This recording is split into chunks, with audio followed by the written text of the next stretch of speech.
Thank you.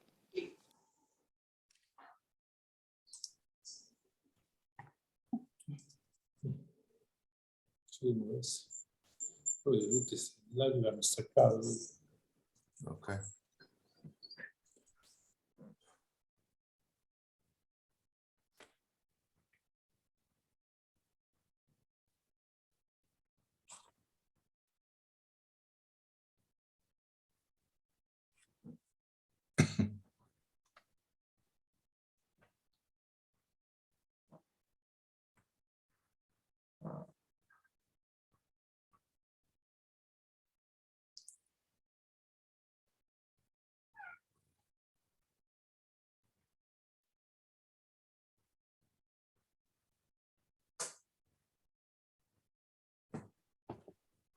Okay.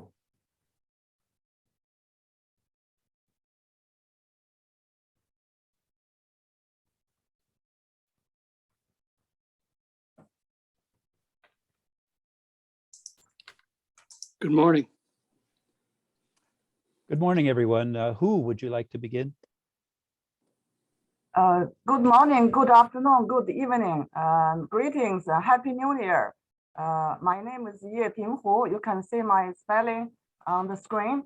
And welcome for this session hosted by the McLean Center for the Study of Culture and Values at the Catholic University of America. Welcome. And first, we would like to thank Yuan for her effort and hard work in bringing about us together and also make this project possible. Now I want to introduce Professor William Barbieri, Director of McLean Center and the Professor of School of Theology and Religious Study at the Catholic University, to take over to moderate today's session. Thank you, Bill.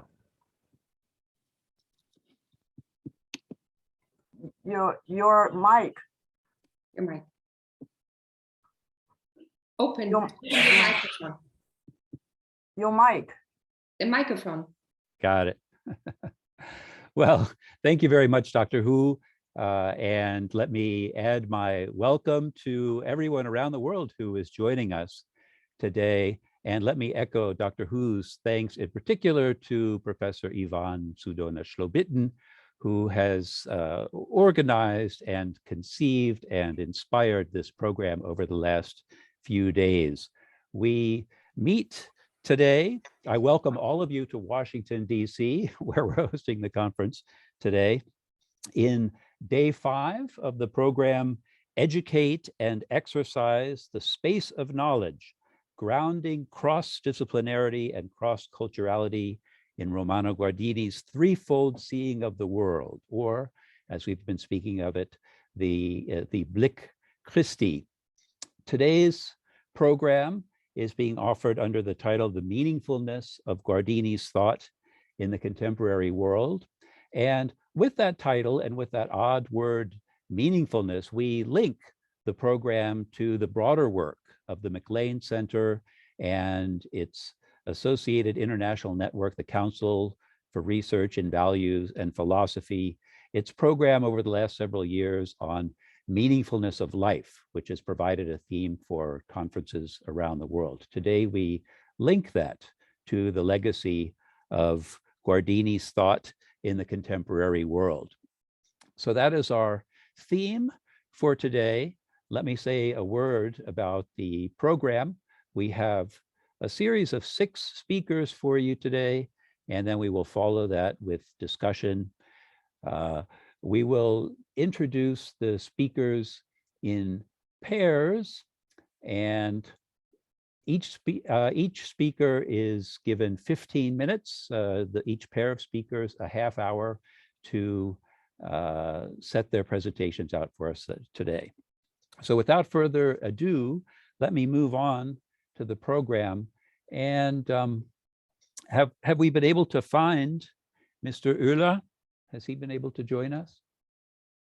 He has a technical problem, but he will come.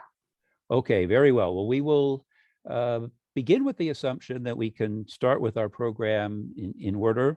And our first speaker will then be Mr. Giuseppe Fraticello. He is the president of the prestigious Agosti Foundation. He has a long background of work in agriculture and in working with the railways, but at present, he leads the Romano Guardini Center for the Study of the Catholic Comprehension of the World. When he joins us, Andreas Oehler is participating from Germany. He is a sociologist and journalist and an editor at the well-known periodical Die Zeit, where he Sorry, that is Oehler. That is Oehler. That's the right. other. That's Okay. right. I'm introducing both of them at the beginning, and in hopes that he can join us. And he is the cultural officer of the Guardini Foundation in Berlin. So let us begin then with Giuseppe Fraticello. Welcome. Grazie. Buon pomeriggio dall'Italia intanto e comunque buongiorno, buonasera nelle altre parti del mondo.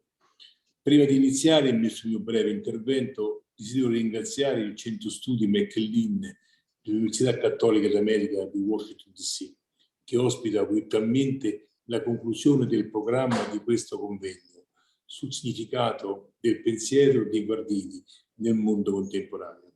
Inoltre rivolgo con stima uno speciale ringraziamento alla professoressa Yvonne Schobten per aver ideato e organizzato questo convegno, che si configura come una preziosa occasione di confronto accademico internazionale sul pensiero di Romano Guardini e l'odierno mondo globale.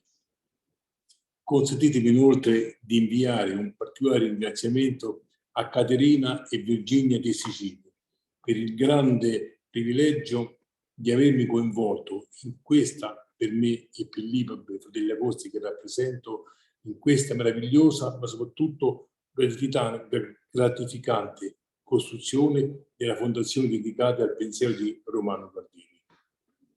Questo breve intervento, nel tentare di rispondere alla domanda quale sia il ruolo della Weltanschauung del pensiero scientifico contemporaneo, seguirà tre segmenti principali.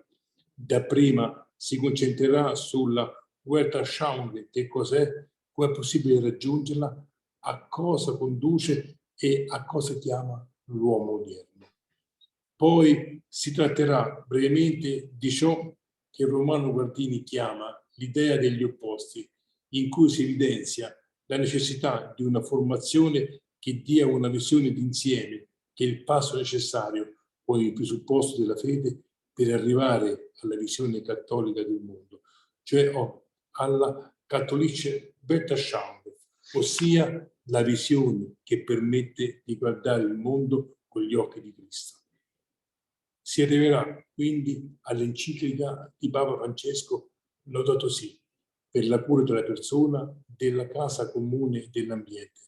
E infine si giungerà alla terza e ultima parte, il Global Compass Education, e a nascere del Centro Studi Romano Guardini di Bagnoregio per la comprensione cattolica del mondo. Romano Guardini, la Weltanschauung. Ebbene, in una profonda e acuta analisi sul sentimento dell'esistenza e sull'immagine del mondo e dell'uomo fra le varie epoche, estesa principalmente dei saggi intitolati La lettera dal lago di Como, la fine dell'epoca moderna e il potere, Guardini descrive la trasformazione del processo conoscitivo avvenuto fra le diverse epoche storiche, fino ad arrivare all'età moderna con l'assolutizzazione dell'uomo e della conoscenza razionalistica e meccanicistica, la quale è arrivata a produrre una frammentazione della conoscenza e dello stesso sentimento dell'esistenza. È proprio in questo ambito che va colto lo sforzo di Guardini di ricomporre un modo di conoscere che, criticamente fondato sull'idea degli opposti, sia in grado di cogliere la realtà virtuale e concreta delle cose. in cui ogni singolo elemento è visto in connessione con tutti gli altri. Ripristinare una visione integrale attraverso un modo di conoscere complessivo per cogliere la realtà delle cose nella sua originale vitalità e nella sua interconnessione. È ciò a cui aspira il nostro autore per il pensiero scientifico contemporaneo, nel suo saggio sull'opposizione polare. Si arriva così a una Anschauung, ossia a una visione che afferra la pienezza e la concretezza dell'oggetto e del tutto, annullando ogni unilateralità e ogni pura astrazione, arrivando a quella universalità che in Guardini diventa un atteggiamento, una disposizione interiore orientata al tutto. Tale Anschauung, tale visione del concreto può svilupparsi ulteriormente fino a diventare qualcosa di più, una forma peculiare che la professoressa Donna Schopflin chiama lo sguardo tridimensionale sul mondo, ossia uno sguardo che ha carattere di mondo, ovviamente una Weltanschauung. Tale sguardo, che assume il suo pieno valore in virtù della rivelazione, è in definitiva uno sguardo che è in grado di abbracciare il mondo e permette di guardarlo in ragione della fede con gli occhi di Cristo. La Weltanschauung, secondo le parole del nostro autore, lo sguardo di Dio sul mondo è dunque un modo conoscitivo rivolto alla realtà delle cose, viste come un compito, come incitamento a operare. La Weltanschauung vede quindi il mondo di cui se ne assume la piena responsabilità, proiettandoci verso una delle parole, quella di responsabilità, che diventa quasi un concetto chiave nel pensiero e nell'opera del nostro pensatore. La responsabilità di fronte al mondo può essere afferrato nella sua pienezza e interconnessione solo con una visione cattolica del mondo, ovvero la Katholische Weltanschauung, che ci riporta al tema principale di questo intervento, cioè alla necessità di ritornare a una formazione integrale dell'uomo. Difatti, si presenta quanto mai necessario nel tempo attuale ricostruire in senso moderno, ma in modo complessivo, una visione d'insieme che, superando la frammentazione del conoscere, colga l'uomo e il mondo nella loro totalità e reciproca connessione, di fronte a cui assumersi la piena responsabilità, come spiegato dal Papa Francesco nella lettera enciclica Laudato Si, al cui interno è possibile ritrovare le linee fondamentali del pensiero di Guardini sulla necessità che l'uomo sappia dominare la tecnica e la tecnologia, integrandole in modo responsabile sull'esistenza. Tra Weltanschauung e Laudato Si, punto 2. L'enciclica, appunto, Laudato Si, ci conferma il senso del compito guardiniano, il cui perno è, appunto, la responsabilità per la cura della casa comune. Infatti, essa, o come lo chiamerebbe il nostro autore, il mondo, è intimamente connesso sia all'essere umano che a Dio, aprendoci le porte ad una visione nuova, integrata delle realtà del suo insieme. Con un tale approccio emerge, citando di nuovo il nostro autore, l'impossibilità di separare la preoccupazione per la natura, per la giustizia, per i poveri e non di meno l'impegno per la società e la pace interiore. Tuttavia, ciò si scontra con l'attuale realtà della conoscenza, la quale è estremamente divisa e che di conseguenza non può condurre a una visione integrale, poiché il presupposto di tale paradigma conoscitivo ha come sua base la supremazia della tecnologia. Quest'ultima domina smisuratamente sull'uomo, controllandolo e spezzando la sua relazionalità con se stesso gli altri, l'ambiente e, non in ultimo, Dio. In tal senso si comprende perché è centrale nella suddetta enciclica la proposta di una ecologia integrale, la quale abbraccia in sé le dimensioni umane, scientifiche e sociali. È necessario, dunque, un coraggioso cambiamento ispirato dal Vangelo, dove lo sviluppo e il progresso tecnologico vanno accordati con l'uomo, contrabbattendo così a questo antropocentrismo moderno, dove la ragione tecnica strumentale viene posta al di sopra della persona e del creato. Il terzo punto, la Weltanschauung e Global Company Education. Papa Francesco, ispirandosi nuovamente alla teoria gualdiniana, compie un ulteriore passo di approfondimento per offrire una soluzione strutturale e a questo punto antropocentrismo sbilanciato. Stabilisce infatti il focus nel ripristino della visione integrale attraverso un modo di conoscere complessivo. Ciò non di meno, in una società così frammentata, come può l'uomo conoscere complessivamente se anche l'educazione è diventata un mero processo di raccolta e di trasmissione di dati tecnici? Come si può raggiungere un'ecologia integrale assumendosi la propria responsabilità se non si è formati integralmente? È proprio da queste domande che nasce il Global Company Education, che intende far riemergere tra ecologia integrale e formazione integrale.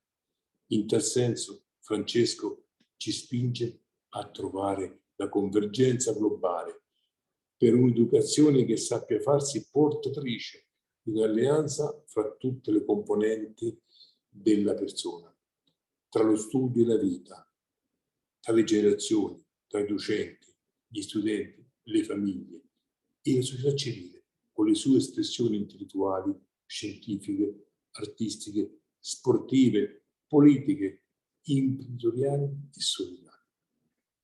Un'alleanza tra gli abitanti della terra e la casa comune, sviluppando finalmente una sana antropologia. Questa prevede che le istituzioni e le persone, in base al proprio ambito e alle energie e alle proprie possibilità, debbono avere il coraggio di investire le migliori energie con creatività e responsabilità. Infatti, secondo Papa Francesco, oggi è più che mai necessario che si rinnovi l'impegno di tutti nel campo dell'educazione, affinché venga proposto un nuovo patto educativo efficace e complessivo. Conseguentemente, possiamo definire il Global Company Education come l'appello che discende dal Laudato Si, che Papa Francesco fa alle persone e alle istituzioni del mondo, affinché si crei una nuova formazione dell'uomo, la quale sia in grado di generare una nuova mentalità da cui discenda una nuova prassi e che sia in grado di creare un'esistenza armonica tra gli uomini e il mondo. In definitiva, questo progetto educativo ci mostra che non può esserci ecologia integrale senza formazione integrale e non può esserci formazione integrale senza la partecipazione integrale, ossia di tutte le componenti sociali. Per il quarto punto, una risposta all'appello di Papa Francesco, il Centro Studi Romano Guardini di Bagnoregio per l'espressione cattolica del mondo. Da questo appello che Papa Francesco rivolge al mondo con il Global Company Education nasce fra due professori della Pontificia Università Gregoriana, precisamente la già citata Yvonne Donna Shoppington e padre Michel Coll, insieme a due dottorandi del medesimo centro universitario gesuitico, Virginia e Caterina Vesicini, insieme al sottoscritto, il Centro Studi Romano Guardini di Bagnoregio. Il centro, difatti, partendo dal pensiero e dall'opera del nostro autore, che annovera fra i suoi maestri San Bonaventura, che ha proprio in Bagnoregio i suoi natali, aspira a generare un pensiero scientifico contemporaneo integrale che conduca a una comprensione cattolica del mondo e della globalità. A mo' di conclusione, a luce di quanto brevemente detto, potremmo perciò comprendere che il ruolo del Rotterdam del pensiero scientifico contemporaneo sia quello di ricomporre la visione che l'uomo ha di se stesso, della realtà e dell'ambiente che lo circondano. Dunque, sfidi l'uomo ad apprendere un nuovo modo di conoscere e di formarsi, basandosi su 4 principi. Il primo, conoscere se stessi, come principio su cui si è sempre orientata l'educazione. Il secondo, conoscere il proprio fratello, educare all'accoglienza. Terzo, conoscere il creato, educare alla cura della casa comune. E infine, quarto punto, conoscere il trascendente per educare al grande mistero della vita. Così da creare una formazione integrale che si riassuma nel conoscere se stessi, il proprio fratello, il creato e il trascendente, manifestando alle nuove generazioni le verità che danno senso alla vita e permetta di assolvere il compito che la Weltanschauung affida all'uomo. Grazie.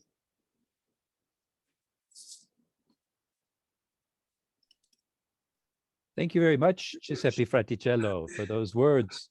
And speaking on behalf of the McLean Center for the Study of Culture and Values, I'm very glad to learn more about the Guardini Center for the Study of the Catholic Comprehension of the World. I want to extend an additional welcome to, in addition to the members who've been together this week with our postgraduate program, I want also to welcome members of the Catholic University community and the International RVP Network who are joining us today. We have had a glitch in our program today. First, because our originally scheduled speaker, Michael Lutz from the Guardini Stiftung in Berlin, has taken ill and was unable to join us. I'm not sure if his deputy will be able to join us today, but we will move on at this point to our next speaker. Again, the inspiration of this entire program over the last few days, Professor Yvonne Cudona-Slobitten. She is professor of the history, philosophy, and spirituality of art on the Faculty of History and Cultural Heritage of the Church, and is also at the Institute of Spirituality at the Pontifical Gregorian University in Rome. She is a renowned expert on Guardini, focused especially on his Kunsterkenntnis, or art knowledge. In particular, she studies the analogy between artistic creation, spiritual discernment, and the process of knowledge through reading the sources and examining the aesthetic elaboration of the spiritual senses, especially, of course, seeing and its structure. Her work has been inspirational to colleagues at the McLean Center and in the RVP network. Her activities extend to a role as an educator at the Christian Meditation Center, where she teaches the exercise of, and perhaps we'll hear more about this, spiritual seeing. So speaking with the title, The Origin and Future of Guardini's Polar Opposition, Professor Cudona-Slobitten.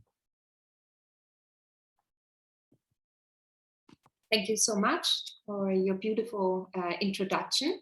Could you please put my PowerPoint? Thank you.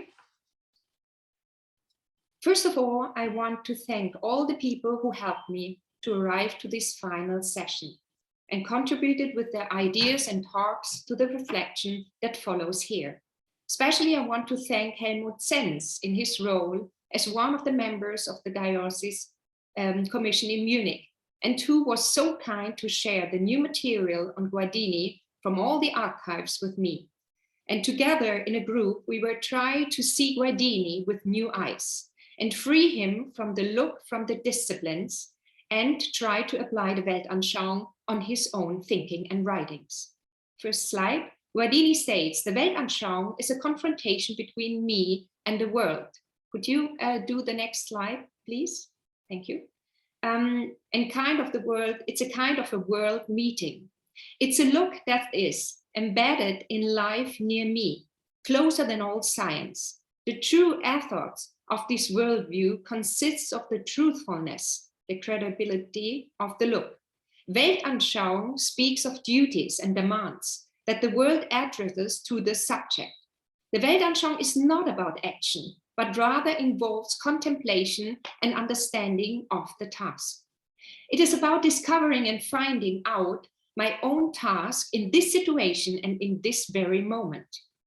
So Guardini says, in place of the system, the next one, please, with its compulsion for my spirit and its violence against the real, there was an encounter. That process in which one's own spirit confronts man as well as thing, appearance and event. Indeed, I could understand it as a living counterplay, Spiel, of the whole, which has its meaning in itself. I have learned more and more to give it free space, to leave it as it is, to understand it not from the systems, but from the being individual counterpart. And I have realized that there is love here. Guardini does not talk about a specific method or a third look, but he is interested in the encounter itself, the reflection on encounter prior to understanding or using any method. It's propedeutic. In these days, we have seen that all the disciplines are struggling with the separation of the process of self-knowledge in the own discipline and the scientific knowledge in the world, so the other disciplines. But exactly this tension, which could help us to become a credible researcher. It has to do with the different forms and levels of knowledge. They all must be alive at the same time, says Guardini. World knowledge, self-knowledge, and knowledge of the Lord would have to be healthily interwoven in an encounter. Balthasar writes that Guardini would have saw with his simplicity and can be called ingenious, they had such accomplished a feat of the highest order by placing both of the realms of creation, after which philosophy researched the ultimate sense, and the realm of revelation, which is the object of theology, in a new tension through a third realm of worldview. Balthasar calls it dritte Schau. This reveal, this interpretation, in which the creation and the revelation, two theological realities, are connected, united through the third Schau, which is able to see both together. The encounter is it's a kind of synthesis and creating a kind of trance through the third look, which is a unifying in contemplation. And in this thinking, Balthasar, in his book on Guardini, asked the question, how, from the perspective of the third look, the two sciences appear determined and delimited.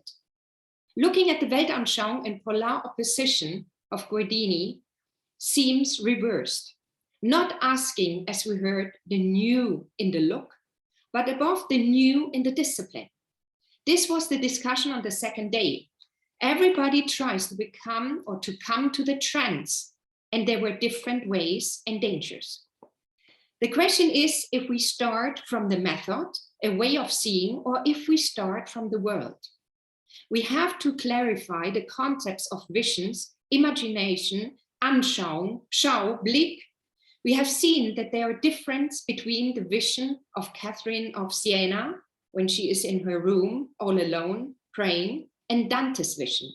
All these visions include the world, the Lord, and myself. But for Guardini, the question is not only what he approaches, but how to approach these. And this Weltanschauung, he gives the world a role. and try to look at it, and as it is real to us. So the question is, the role of the contemplation is a kind of, which a role the contemplation has the rational process of science and in the mental process of knowing. So that means, and that cannot be defined as a view for him, because it depends on one side on what we encounter in the world, and on the other side on the person encountering the world. I know this seems to be very subjective and not really a solution for a scientific approach in scientific research. But this approach needs to come out of life for him. Yet it all has its rules. Balthasar writes that Guardini would have solved this with a simplicity that can be called, we tend to believe that only the clearly scientific methods, the completely pure methods, unmixed with other disciplines, are the best scientific view. And that is the point. Worldview is not equal to science. Since science excludes from the outset other methods, thus is reduced the view to what we find right. The worldview, however, sees the view of the whole, that is to align the eyes, first of all, correctly, so to learn to look. For believers, for non-believers, towards the look of Christ, to the Trinitarian look. In Guardini's look of Christ, Blick Christi, which he confronted with the look of Buddha and all the other seers, in a certain sense, Dante, Francis, and Dostoevsky, he did not choose one of these looks, and he did not combine them. It is not the prepositions less theory of Max Weber, grounded in the idea which if God would not exist. And it's not only agnostic, it's not agnostic with the supposition that God does not exist. Here we have two forms of cognitions for him in the Weltanschauung. Two forms of cognition in science, the theoretical knowledge and the knowledge of experience. And the third one, which stretches the two wings of science together to the contemplation, which becomes then Gestaltung, form, in what we do. Here we need to distinguish clearly, so Guardini, that the contemplation is a real equal third part of having knowledge. It's not just a prayer or an exercise.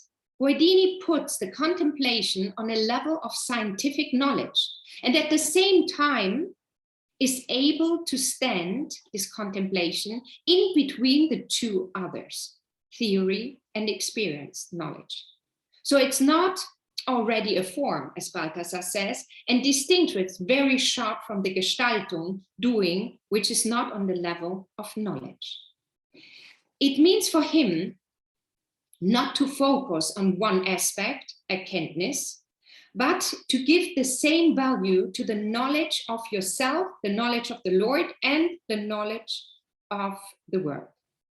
Not to create new disciplines, for example, spiritual theology or or religious science, for example, but to see the discipline as a fragment and already as a whole in the encounter.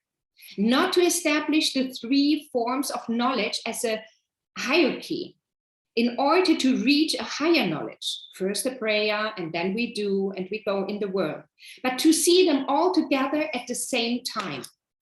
And not to set up a metaphysical concept, which are experience, values, concepts, virtues, which become more important than the experience of the encounter itself. And to avoid knowing only through the lens of these elements of the specific discipline. And to get out of the circle of self-justification and seeing one in the other because they all have one idea in common. Instead, to put the encounter in the middle. I always say Christ is not a Jesuit and not a Franciscan and not a Dominican, but in his case, he can have a view simultaneously in tension. I do not fight for a Guardinian vision. I just ask you to try to understand together in a group the look of Christ, which cannot be only one vision. But I think this complexity is easier to explain with the essence of the work of art, which for Guardini was the place, a quasi-profane place, where he first recognized this look of Christ.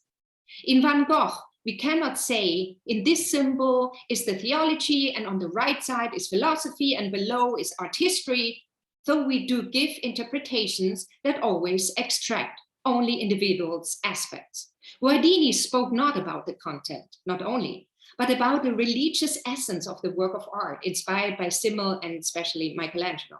He looked at the whole, seeing all the fragments, but also the whole, not as a unity of the individual parts in a work of art that would be an encyclopedic view, and not as a unity that would be a synthetic view, but as a Trinitarian view. Theology as a fragment next to philosophy, but at the same time can be recognized the one in the other, separated.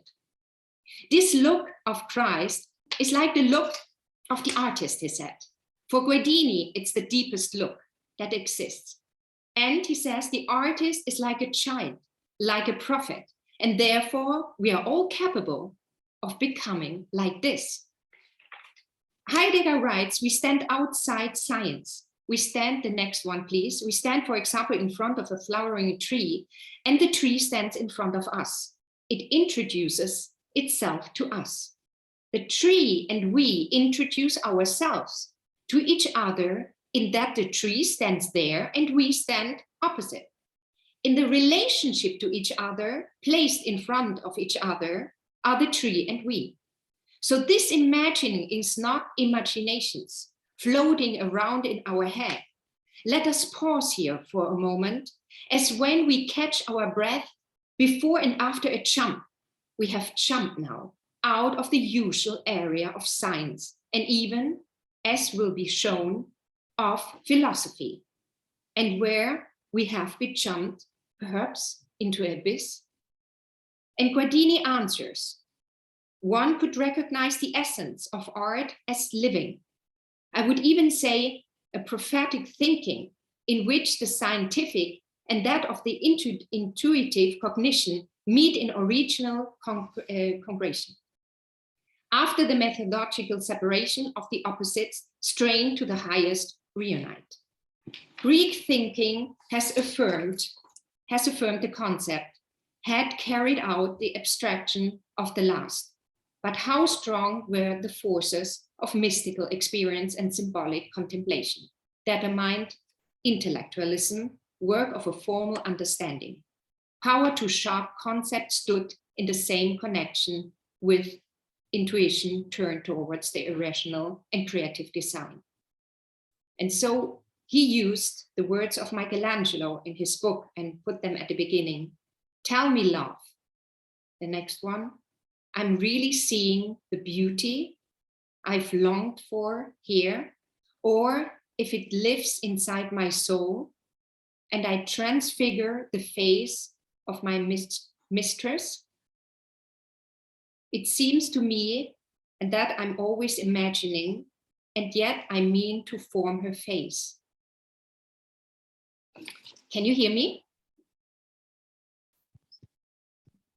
Yes, very good. Okay, sorry, no, because can you go further with the PowerPoint, please? I'm ending now. So just to conclude, so Guardini's look, that is the new existence where everything is open, where things are in the heart space of the human being, and the human being lets his being flow into things. Art often talks about this newness, not knowing what it's talking about, says Guardini. So Guardini understood perfectly what Van Gogh wrote to Delacroix, Je suis la peinture, painting is me. So Delacroix says and speaks of colors, the color itself becomes the call. And Van Gogh took up this existential dimension. And Guardini, through his love and study of Van Gogh's art, grabs the true dimension of modern contemporary art. So in this heart, there is the amazing ability to turn to good or devil, to decide against richness and at the same time for or against one's own origin. Freedom is the open side of the human being and includes the freedom to fail. Guardini understood the dimension of the sublime in the work of art. And for this reason, he formulated a view of art and knowledge of art that takes serious the human as well as the theological dimension in the work of art. And so like Jean-Luc Nancy and Didier Übermann. Didier Übermann speaks of the kind of ritual form which the subject is constituted when contemporary art wants to make us feel like a blind man reaching out his hand. If we could practice this look, whether this discernment of the look, we could also see with all the methods and disciplines, cultures and religious in one without mixing or making a hierarchy of them in the particularity.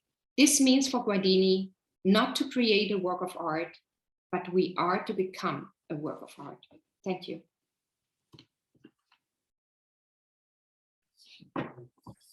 Thank you very much, Yvonne, for those rich comments. I'm sure there will be much food for thought when we get to the discussion period. An update, I'm told that Andreas Oehler has in fact been able to join us.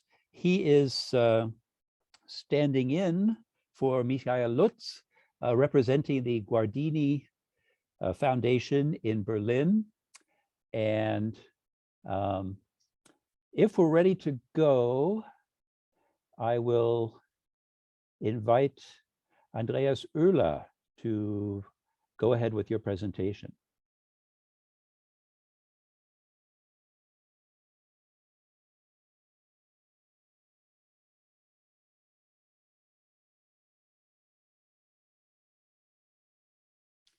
Anna, do you have him?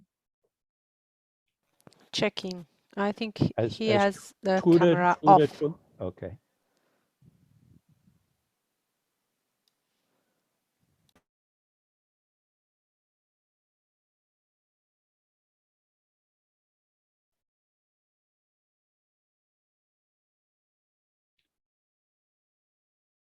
All right, well. Maybe he has problems with connection.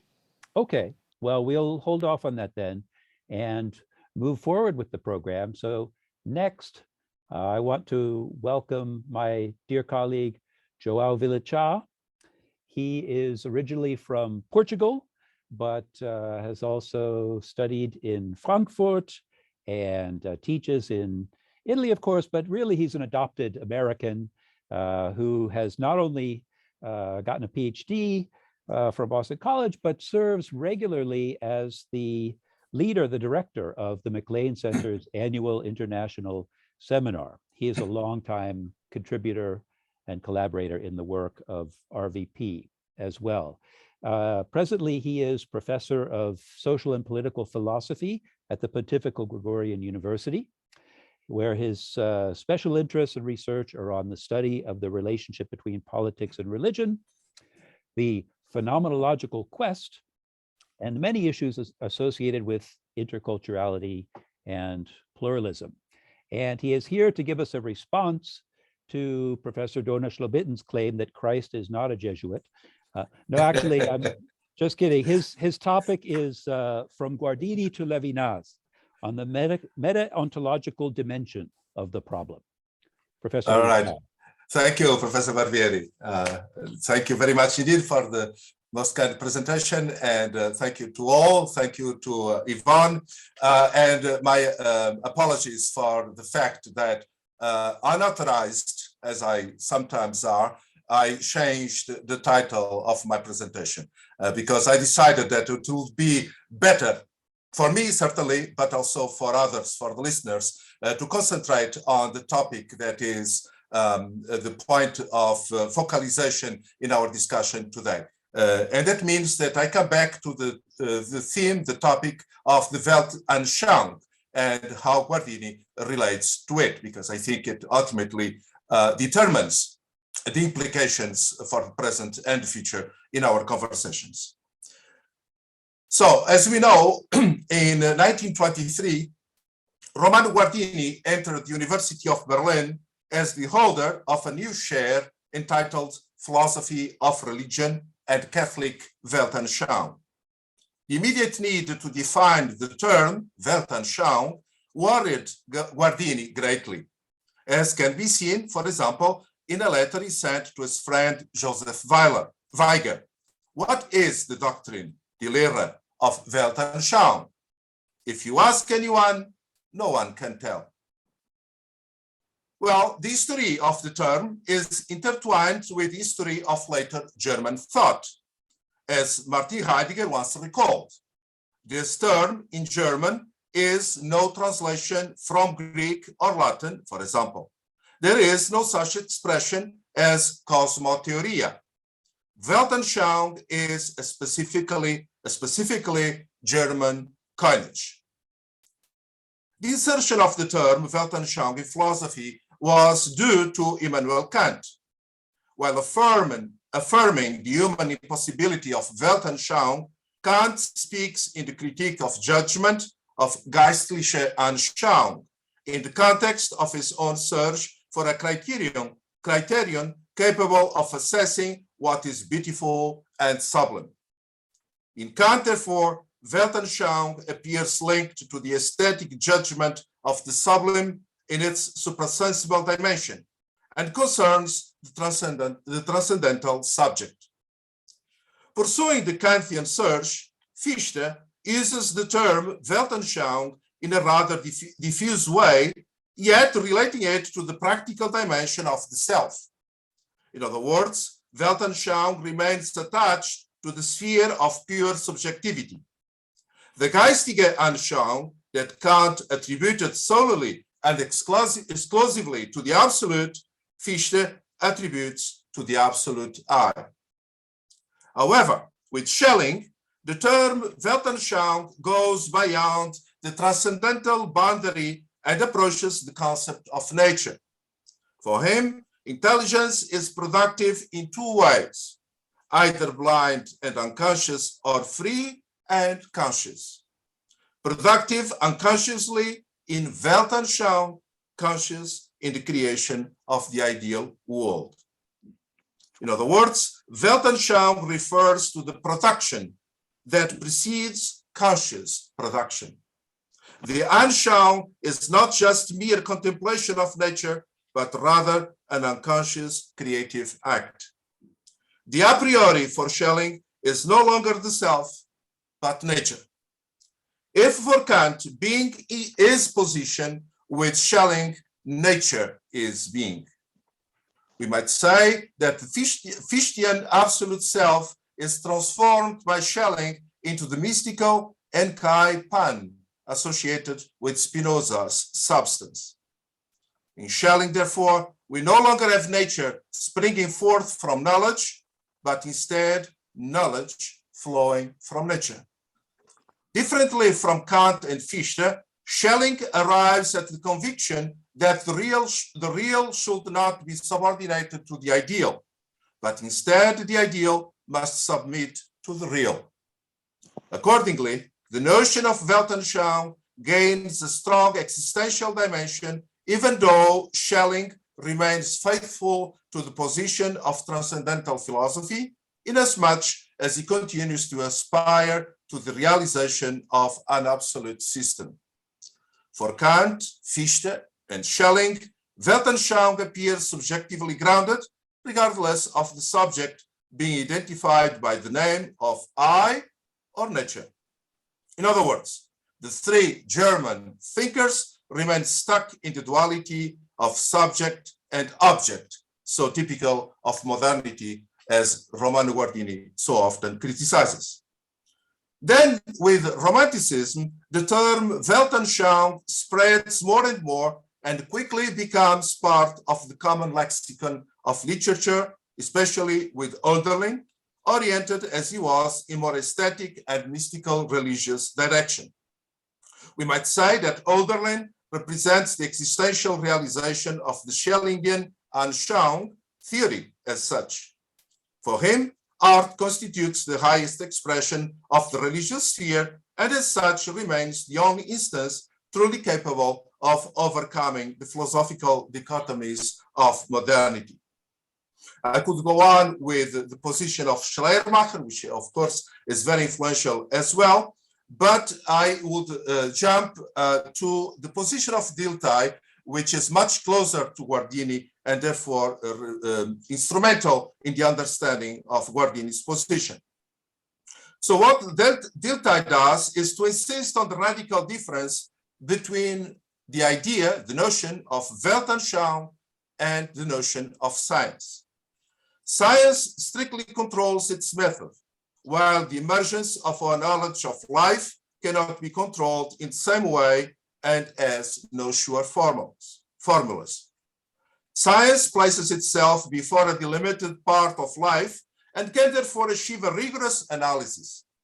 Science places itself, but it cannot reach the ultimate meaning of life. And this is the problem for Dilthey. So analytical power, but yet it fails when it comes to achieve a comprehension of the complexity of human life. They offer no resolution to the riddle, to the mystery of life. Therefore, science is not enough for the human being to prosper. Now, the totality of life becomes embraced in or through the Weltanschauung. This, therefore, is not a merely theoretical product, but something that flows from life itself. That is, from the vital attitude, from the experience of life, from the structure of our psychic totality. End of quote from Dilthey. So from the religious Weltanschauung springs for Dilthey the aesthetic Weltanschauung. The religious element is the essential object of the artistic creation.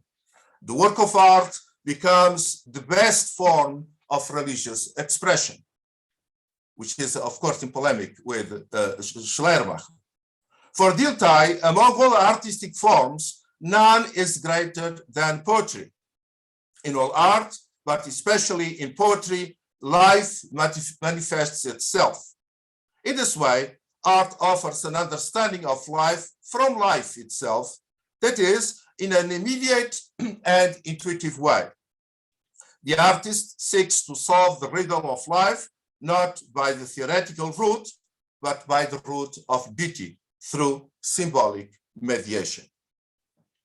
Now, it is clear that Guardini inserts himself in the historical context of the term Weltanschauung that, as I was trying to explain, culminates with William Dilthey, yet taken the proper distances.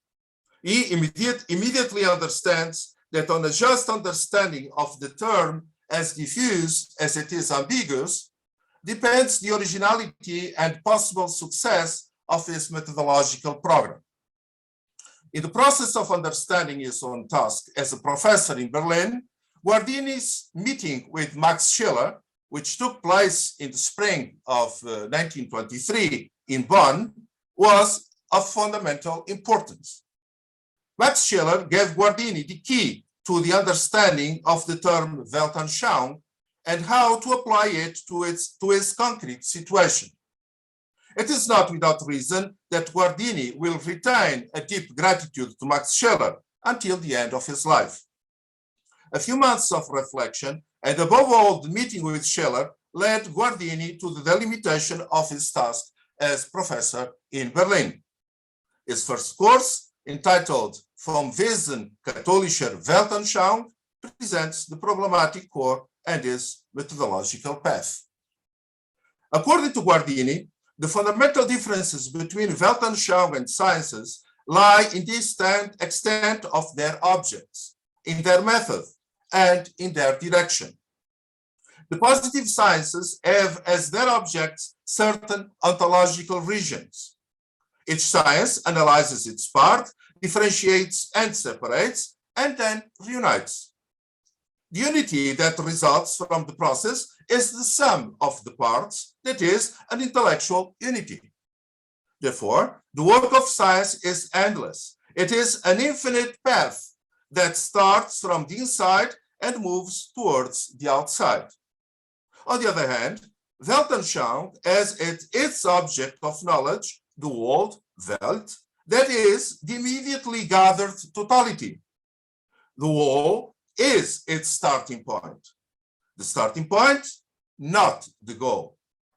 The gaze of Weltanschauung gathers each thing as totality, in this expression, Ganzhaft, as a form of being in itself completed. On the horizon of the relationship between Weltanschauung and science, Guardini draws attention to the special relationship between Weltanschauung and history.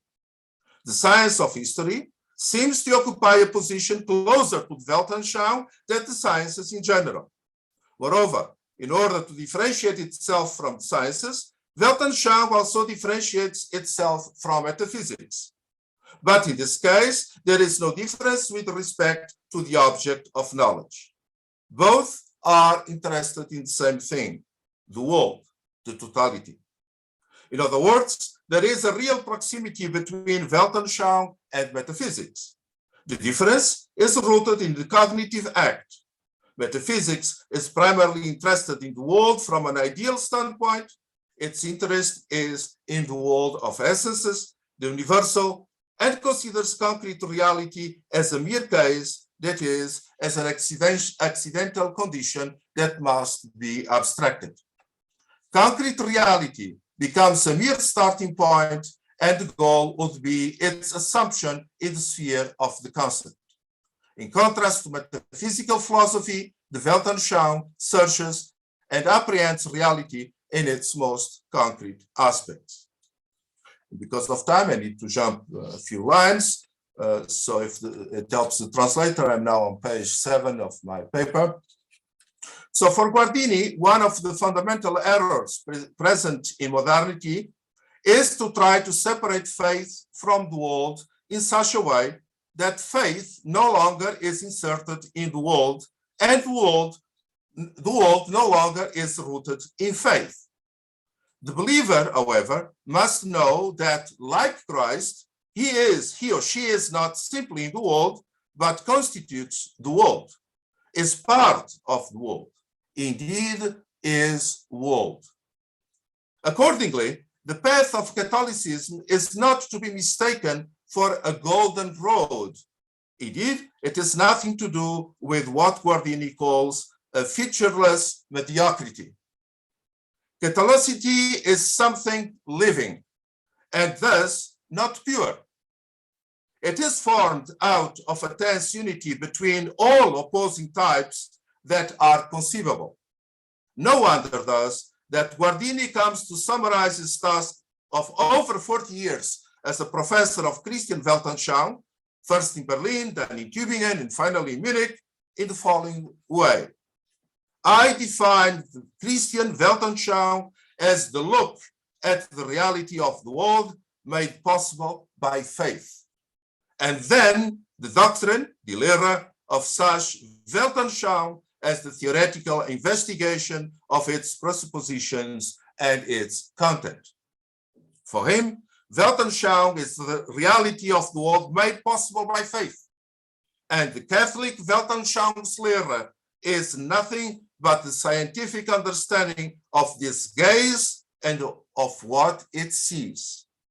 The goal, once again, is to overcome the modern fracture between faith and the life of the world.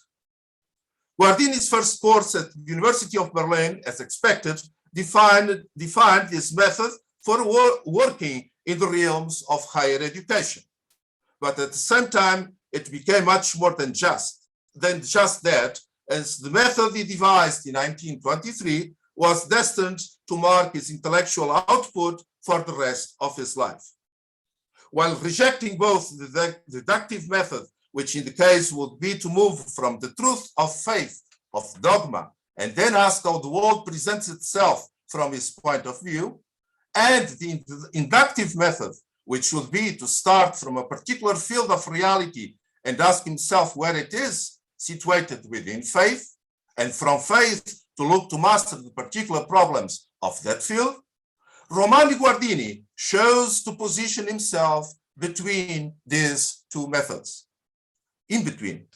Hence the strength of his theory of the Weltanschauung, which lies precisely in the persistent pursuit of fundamental points of view by applying them to concrete objects.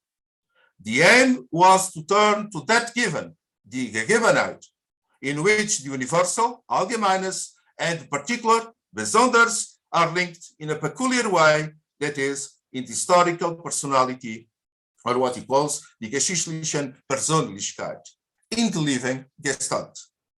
Guardini held the chair in Berlin from 23 to 39, when it was suppressed by the Nazi government.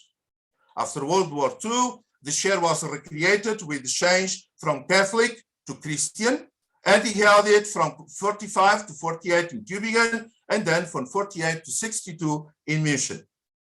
In other words, the idea of Weltanschauung remained at the core of Romano Guardini's teaching activity across crucial years in the history of Germany and of Europe and world. His doctrine of opposition from 1925, or expressed in the book of 1925, evolved so into a pedagogy of the concrete living. Indeed, the concept of Bildung was destined to remain central to the entire Guardinian project. And what does the idea of Bildung mean for Guardini? Well, it means the urgency, the same urgency we are experiencing here today, or these days, to overcome the idea of education understood as the mere transmission of content, and to pursue an educational itinerary centered on the formation of character, on the disposition of the soul, on the many aspects of concrete living and thinking in the concrete world of today. Bildung becomes Selbstbildung. To form, bilden means to help take on a form, a build, a concrete living image that is open to the act of vision, to Anschauung, that is, to the possibility of dialogue and encounter. And with these two crucial words, I want to finish before I am kicked out of the platform. So thank you very much for your patience, and this is it. Thank you. Thank you very much, Professor Villaccia. Okay, I think we'll give it one more try with Andreas Oehler. Anna, do we have him ready to join? I think no, he isn't here. Oh, okay. I saw him. Yes, Oh. he Yes? is there. Oh, He's maybe there another name. Sorry, with another name. sorry. He's under Trude Trunk. Yes. Okay, to the trunk. Yes. Trude Trunk. There we go. Okay. Okay. Good to see you. We gave you a brief introduction at the very beginning, but I'll say again that Andreas Oehler is joining us in place of Michael Rutz from the Guardini Foundation in Berlin. Andreas Oehler is a cultural officer there. He's also a journalist who writes on Christianity and the world for Die Zeit. We are pleased to welcome you to our discussion today. Please go ahead.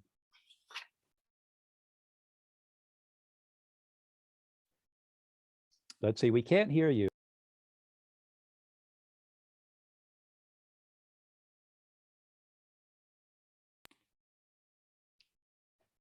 Do you have the right microphone selected?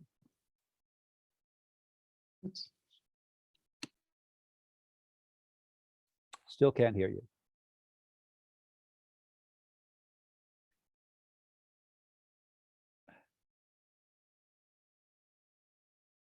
All right, well, I think we'll need to continue to work on this technical problem.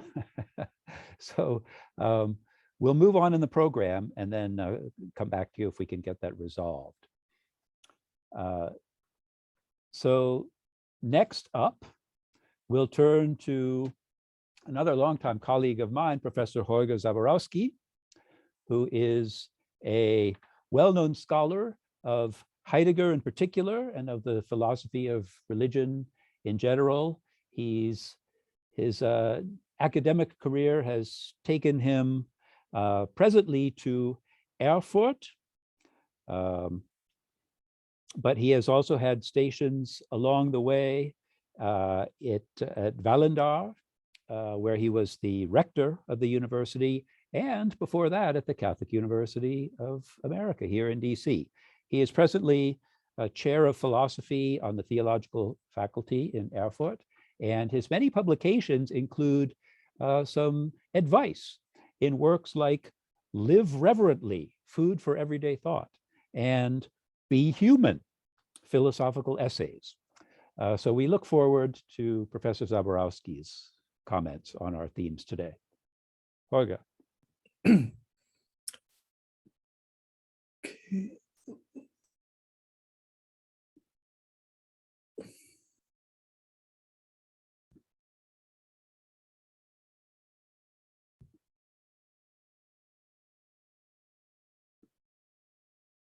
Okay. Thank you very much, Professor Barberi. Thank you very much, Bill, for your kind words and your very warm introduction. And thank you very much, Yvonne, particularly for organizing this wonderful conference. I think it's a very, very important and wonderful event as well. Not just in terms of understanding Guardini and his significance for us today, but also for the understanding of the Catholic worldview, of education, of interdisciplinary, transdisciplinary research, and the relation between, well, education, university education, school education, and life. In my very short paper, 50 minutes is not a very long time, I would like to focus on Guardini's understanding of the contemporary world, and then on the work of art, the beautiful. And when I focus on these two main topics, I can continue some of the ideas that we've already listened to, particularly in Yvonne's and Joao's papers. And I have brought to you altogether 5 theses. The first thesis is that Guardini is still an important thinker because he provides an in-depth and still persuasive analysis and also critique of the contemporary late modern world. That is, of course, in need of being modified and translated into the context of the 21st century. So, I mean, this is important to say that we do need to modify, to translate his ideas about the genesis, the development, the end of the modern world into our context. But unlike some of the critics of modernity that we find in the early 20th century, his account still seems to hold. It's still a very persuasive analysis and account. And in order to understand his dealing with education, his focus on the view of or look of Christ, his development of a distinctly Christian, distinctly Catholic worldview, Weltanschauung, I think some of the features of his analysis of modernity are very important. And I've written down some of these features. Because of the limited time, I can't say too much about each feature, but I think this gives an impression of the wide-ranging nature of his analysis and critique of modernity. One important element is the idea of history as progress. So history moves on increasingly, and we just find some kind of historical progress in history, which means previous times are less important than our time, or we just move on. And you could say this may be true of a specific understanding of the sciences, but not of humanity as a whole, because Guardini is very well aware of the fact that what seems to be progress can also be a history of loss, a history of forgetting, a history of not being aware of important elements, important ideas of the human being, of God, of nature, and so on. He also finds in modernity a domination of individualism. And what is particularly important is the increasing power of technology. So technology is for Guardini not merely a means, it's also a paradigm. We live in the technological age that changes our relation to reality. It changes our relation to ourselves, to other human beings, to nature, and also to God. It also changes our religious worldview. He also finds in modernity an alienation from nature. And we could call his analysis of modernity an analysis that focuses on modernity as distancing the human being from what used to be and should be close to the human. And important here is the concept of form. he uses, this is a citation, he says, modernity or the modern leads to a distance from the form that is close to the human. So what is important for Guardini's whole enterprise is to, well, look at the form again that is close to the human. Proximity to the human could be one of the guiding words of his ideas as well. Another element is that is well known is the contemporary crisis of Christianity, and particularly of its liturgical dimension, the crisis of traditional education, and this all leads for him to an experience of melancholy, so a sadness about what is being lost. And of course, this is a very interesting diagnosis of modernity, because modernity has many, many promises. It's getting better and better. We move on, the idea of progress, the idea of liberation, of freedom, the idea of overcoming the limits of nature, of dominating nature. And yet, as Guardini writes, and as he has experienced it himself, we are very sad about this. We're not very happy, it seems, about what we have achieved.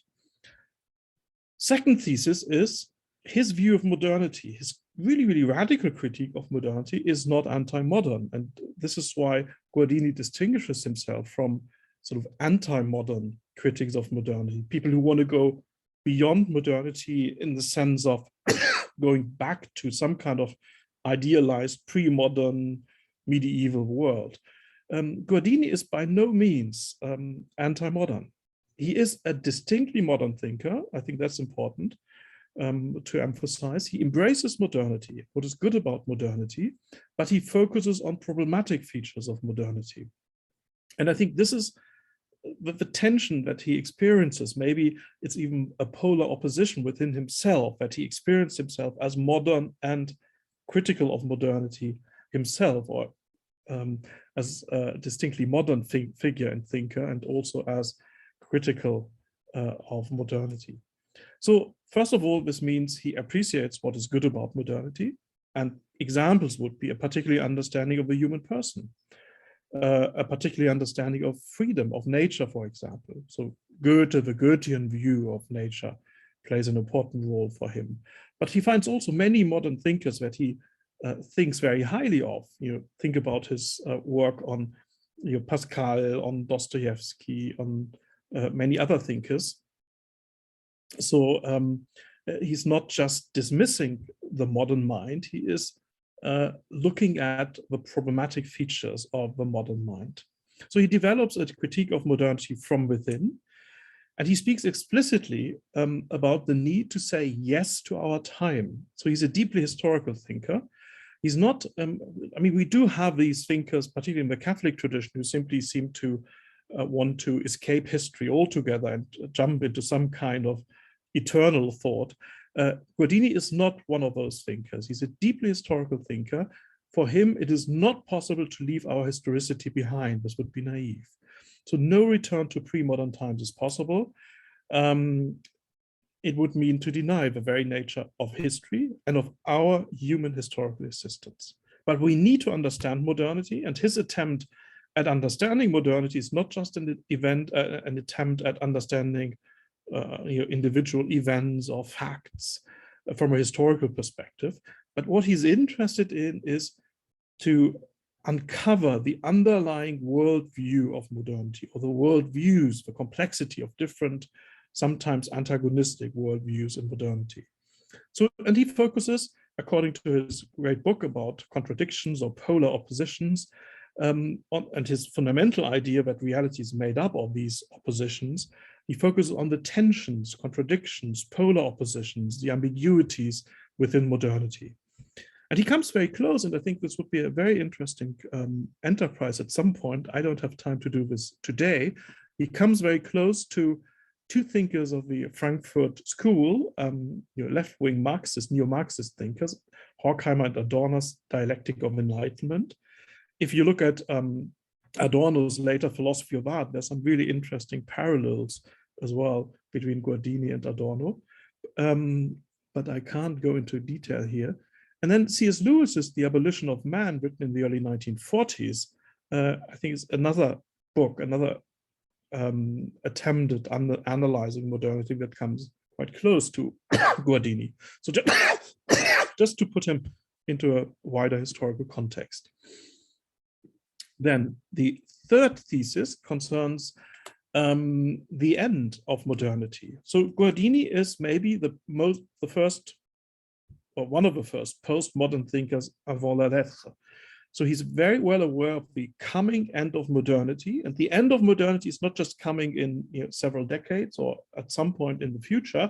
He already sees it now. I mean, one of his important books is called The End of Modernity. And he finds traces and signs of an end of modernity already in his own time. And you could say what he does is he takes, as a theological thinker, the 20th century, the political, philosophical, literary events very, very seriously. It is the crisis of modernity in the 20th century, the wars, that leads to this analysis. And he says what has become obvious now is the deeply illusionary character of modernity. So some of these modern features, or some of the modern thinkers, make promises that they can't keep. Modern ideas have turned toward extremes, such as the idea of freedom, which is a very important, deeply Christian idea. But in the course of modernity, this idea has turned towards an extreme and has thus undermined itself. He also says that what happens in late modernity, towards the end of modernity, is that Christianity itself takes on a new character. So being Christian in this time, at the end of modernity, or after even modernity, means something very different from being a Christian in ancient times or medieval times or modern times. And what is distinctly about Christianity today is deeply modern, is the importance of one's own decision or freedom. Then he also says that major signs of these major changes in our relation to reality are already detectable. And I'll talk about this a little later. But I also would like to emphasize that he has a deeply theological reading of history. So he says it's not just humankind that changes its ideas. He finds God behind the changes that lead from the modern time to the postmodern time. God shows himself in history, even in our time. And we could say that he tries to find a position between optimism and pessimism with respect to the future. Of course, I have to say here that depending on the book or the essay that you look at, sometimes he's more leaning towards optimism, and very, very often he's leaning a little more towards pessimism. But I think what he tries to say, what he tries to do is to say there is reason for optimism, because we also have to look at the promising and prophetic signs that are already happening, such as in the liturgical reform, the youth movement, and in a couple of other movements as well. So third thesis, Guardini is not just an analyst and critic of modernity. Second thesis is he's not an anti-modern, but a deeply modern thinker, a modern critic of modernity. Third thesis, he is analyzing as well the coming end, or the coming to an end of modernity. He's a postmodern thinker. And in looking at the contemporary world in the way that I've just characterized, Guardini also reflects on what is necessary to overcome modernity and its crisis. And in these considerations, it is art that is the interplay and unity. So not a homogeneous unity, but a unity of opposites, of tensions, a unity that is itself a living unity of artist, work of art, and observer plays a major role. And this is where we can see, and where he says we need a new kind of education. And of course, he uses the German word Bildung, which is derived from Bild, image. And he says we need a new real, eine wirkliche Bildung. And he characterizes his own time, despite the importance of knowledge, the scientific success, and so on, as a time in which he finds a very considerable lack of education. So he says, we are not educated at all. Wir sind ungebildet. And what does this new kind of real education lead to? He says, to a common essential image. And the common essential image, ein gemeinsames wesentliches Bild, not just a superficial image or an idea. I think what Joao said about worldview and Weltanschauung really fits here. It's not my subjective idea that is needed or some kind of human idea or merely human idea. An essential image of reality, of being, is needed vis-a-vis the superficial outside knowledge, the accumulation of facts, of a kind of knowledge that's totally detached, that's totally objectified. And this is where he says education is, and here the concept of form or shape comes into play, means to be formed and shaped according to an inner image that we find within ourselves. And this act of education leads to a unity of being and doing. There's no gap between theory and practice.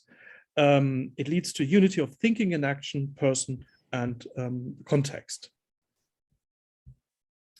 I see just a few minutes left, so I hurry up. This leads to a new kind of depth and inwardness as well. And he also expresses the hope that an entirely new image and new forms, new Gestalten form, are coming to us, and they establish a new time beyond the contemporary domination of technology and the alienation from nature. So that would basically overcome what he is critical of in modernity, a new worldview, a new Weltanschauung. And this is where the look of Christ comes into play. The unity of theory, experience, and contemplation, which overcomes the problematic features of modernity while not turning against what is good about modernity. And one could say that against the modern, homogenizing, technological, scientific, or scientistic approach to reality, he puts the difference of art. And very briefly, I would like to show you Franz Marc's Blue Horse, because he thought very highly of expressionist art and very highly of Franz Marc. Let's see. And this is my last slide, because he does find traces of this new worldview. And this is, I think, where he's interesting, where we can take him up in modern architecture, in coming cities, because they already show for him a new relation to technology and to nature, and in artists such as Franz Marc. And they show, these paintings show a liveliness that is alien, he says, in the present context. They show a new origin. So they overcome the modern opposition to nature and lead to a new understanding of human being within nature. And the key concept here is the concept of life, liveliness, and the living. And life, of course, is a key word for his philosophy of polar oppositions. The unity of the living leads, and understanding this can lead to a new depth and inwardness. And he hopes that this develops in the future. And to sum it up, we could say, when we look at his understanding of the work of art, which is important for his understanding of nature as well and of the human being, he develops a phenomenological and theological aesthetics for our time. It is phenomenological in its method. It overcomes the gap between a recognizing subject and an object. It overcomes the Platonism and subjectivism in the understanding of art and of reality. He takes the aesthetic as a starting point, but he goes from seeing to recognition to action. So there's a tensionful unity of aesthetics, epistemology, and ethics here as well. He focuses on the work of art, and the work of art then is not just something that we look at, but that also looks at us. He uses the example of, and he finds the same kind of relation in nature as well. He talks about three lindens, three trees that look at us and show our lack of form. So what he does is, and what contemplation then and this new worldview leads to, it leads to the experience that we are not just looking at things, objectifying things, that we are looked at basically from living things as well, and living works of art. And there are several dimensions that we could look at more deeply if we had more time. An anthropological dimension, the human being itself is a work of art, life is a work of art, we are creative artists. There's a natural dimension, because nature and art can be understood in analogous manners. There's a theological dimension, because behind every work of art, there is the creator, or we do find the creator as well in the work of art. a Trinitarian dimension, as we've seen in the beautiful paper and presentation by Yvonne. And I've brought to you the work of a contemporary artist who knew Guardini, Hans Cox, The Crucified, which is a very impressive work in the Cathedral of Greifswald in Eastern Germany. Here we see it, the whole cross, but I think this is very interesting. If we look at the look of Christ, Christ is looking at us, and we have a very unusual, not the usual INRI on the cross, but I'm the way, the truth, and the life. And I think this would be another very interesting conversation to look at, say, Hans Cox's work, or this particular cross, Christ looking at us, we looking at him, and the interplay, but also, I guess, shows a Christian, a Catholic worldview very, very nicely. I don't have more time to focus on this, but I wanted to show you this work of art as well, to show that Guardini's criticism of modernity, as well as his attempt to go beyond modernity, to re-establish a Catholic worldview, to focus on the look of Christ and its Trinitarian dimension, to make possible a new understanding of education. But this dialogue has just begun, and there are many important and interesting features and discussions to be held in the future. Thank you very much, and I hope, despite the short time, I could make myself understood. Thank you very much. Yes, thank you very much for indulging us and compressing so much intriguing content into a short time. And I wonder if that photograph that you showed us, how much it can convey of the experience of being in the presence of that sculpture.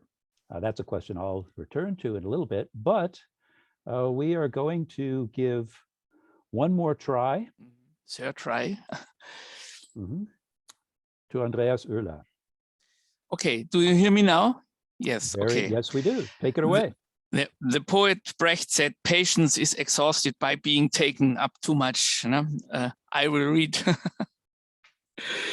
The fact that Romano Guardini was appointed as a Catholic to the Prussian Protestant Friedrich Wilhelms University, today's Humboldt University, in 1923 was not a minor sensation at this time. For legal formed reasons, tricks had to be played at the time. Guardini had officially been settled at the University of Breslau and had been loaned to Berlin. The Catholics of Berlin spoke at the time in Prussia of a Catholic spring. This was only possible because the fatal connection between Lutheranism and the hurrah patriotism of the militaristic Hohenzollerns had driven the people into the disastrous First World War.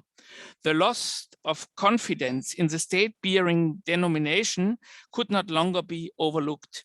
It was thanks to the Protestant theologian and church historian Carl Gustav Adolf Harnack, who was active as a science organizer in Prussia, that the young theologian from Mainz, Romano Guardini, with his Italian roots, was allowed to do so. A chair of Philosophie of Religion and Catholic Worldview, also Religionsphilosophie und Weltanschauung, this title already describes the broad framework which did not rely on dogmatic exclusion, but also offered space for an ecumenism never seen before. It is testified by contemporary witnesses several times how Romano Guardini captivated his listeners. Hannah Arendt was one of them, the architect Mies van der Rohe, with whom Guardini was also friend, shall serve her only as an example. It is in his profound book, Work and Effect, the Catholic Theologian, Work and Effect, the Catholic Theologian and Philosopher of Religion, Eugen Bieser, who from 1974 to 1986 held the Romano Guardini Chair for Christian Worldview and Philosophy of Religion at the Ludwig Maximilian University in München, which was established after the Second World War, wrote, Guardini's thinking is interpretive in its basic structure, not systematic. His strength is the empathy, the sensitive grasp of figures and structures, not the creative construction, as much as this might have been his sacred goal.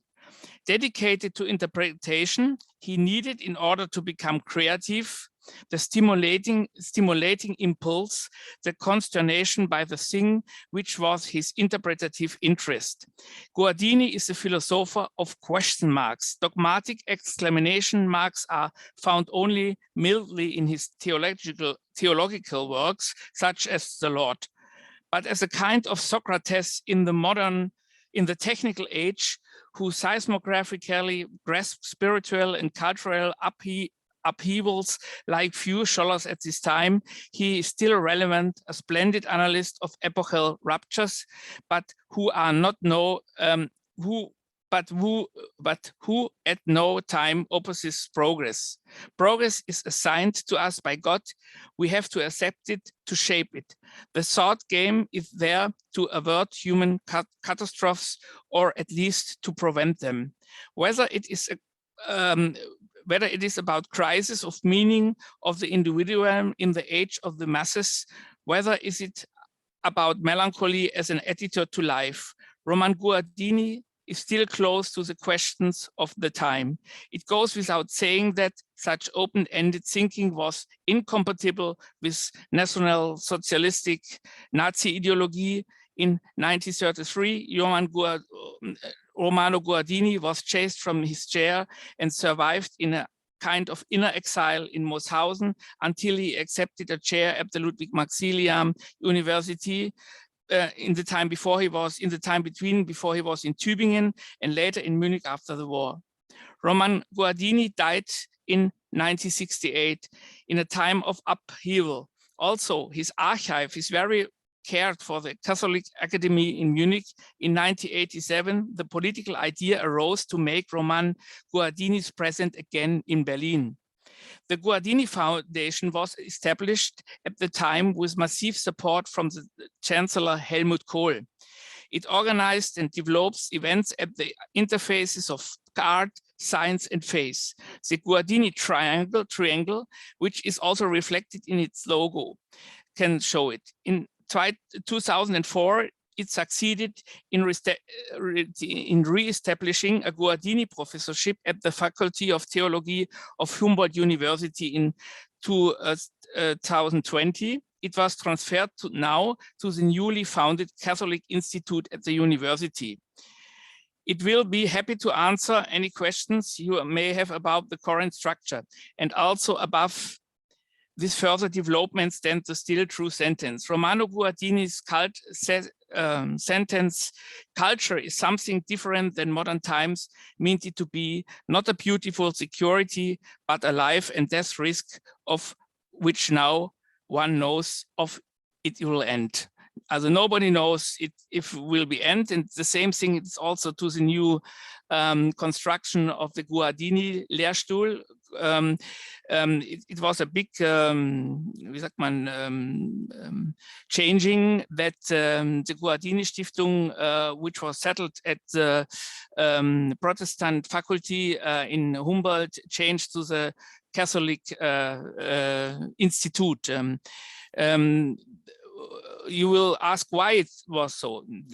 In Berlin, it was really interesting that the Catholic Institute was part of the Free University in Berlin. But in this time, when she was settled there, it was a very, very little and not very known institute, and nobody frequented it. And the Catholic Bishop of Berlin said we have to change it, that in the Free University nobody will see that we are here in Berlin. And then there was an idea to establish the Catholic Institute at the Humboldt University. And then the idea came to say, when we make an institute for Catholics, then we can also put the Guardini the chair of Guardini, we can put it together. There was a lot of trouble because of the questions. If you want to make a promotion in Berlin, it was in the time before possible to can be a doctor in the Protestantic faculty. But now in the Catholic Institute, there will be a lot of logistic tricks and constructions that the students who want to study there can also make a promotion. And we were really disappointed by the reaction of the Berlin government. They are not really interested to support the Guardini chair, and a long time we hope that we get state supports to establish this chair on a long way. We know now that we have a perspective for the next 3 years. Ugo Perrone, who was the chairman 9 years, normally, this is not normally the construction of the German Lehrstuhl Guardini is that the professor came for 1-2 years and then he went, but after a long time of looking for the right candidates, Ugo Perrone stay, and now he finished his work. And in the next time, it will be that if the next professor, Christoph Jäger, teaching in Innsbruck, will come in with the summer term, and then he will very close work together with the philosophy department, because he's also a analytic philosopher and theologue, and we are really looking forward that Christoph Jäger bring a new kind of impulses for this chair. No? And a lot of problems started with Corona, because the institute, the Catholic Institute, is established now, but it's not a normal job what they make. It's a lot of home offices. The students has only little offers, and we hope that it will change, no? The next 3-4 months. Thank you very much and sorry for my terrible English. No? Not at all. Thank you very much, Andreas, for jumping through all of the hoops that were necessary in order to join us today. And we wish all the best to the development of the Guardini chair and the future work of the Guardini Stiftung in Berlin. I will have to come look in on you personally. Thank you. I hope. Yeah, I'm looking forward to. Very good. Well, we are close to the end of our originally appointed time, but I will give one more brief presentation, and we have extended the framework for another half hour at the very least, so that we'll be able to have some responses to these presentations and a bit of discussion. My presentation is under the title Views of the World, Guardini and Visual Ethics.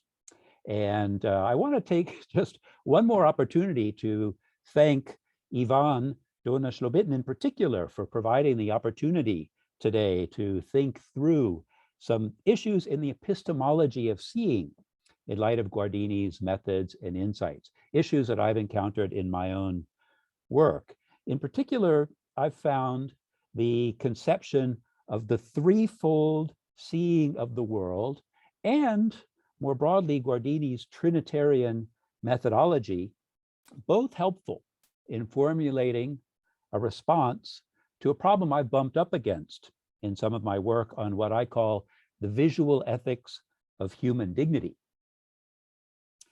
This is a problem, too, that's come up in this very program over the last few days, specifically in Andreas Scheib's analysis on day 3 of the film Castaway, the Tom Hanks movie.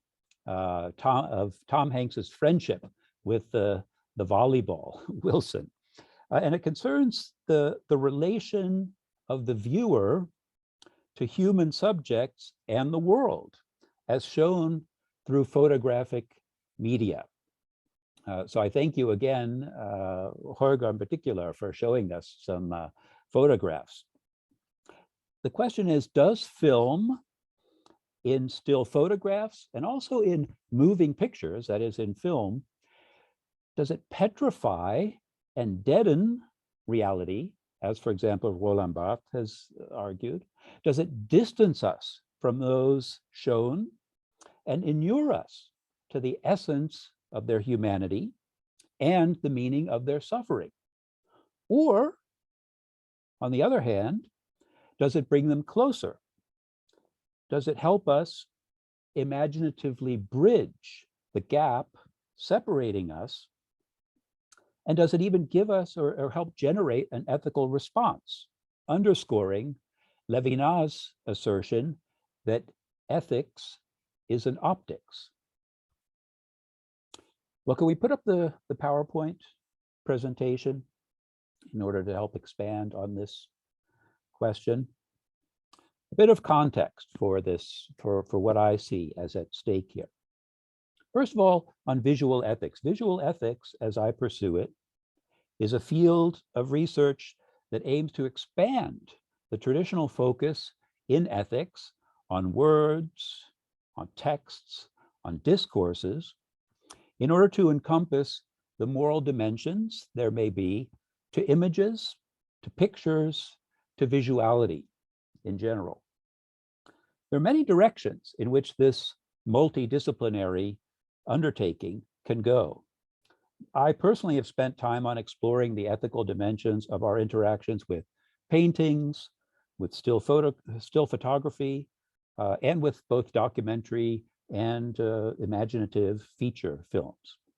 One question I've investigated is whether and how the moral value and force of human dignity can be conveyed through visual media.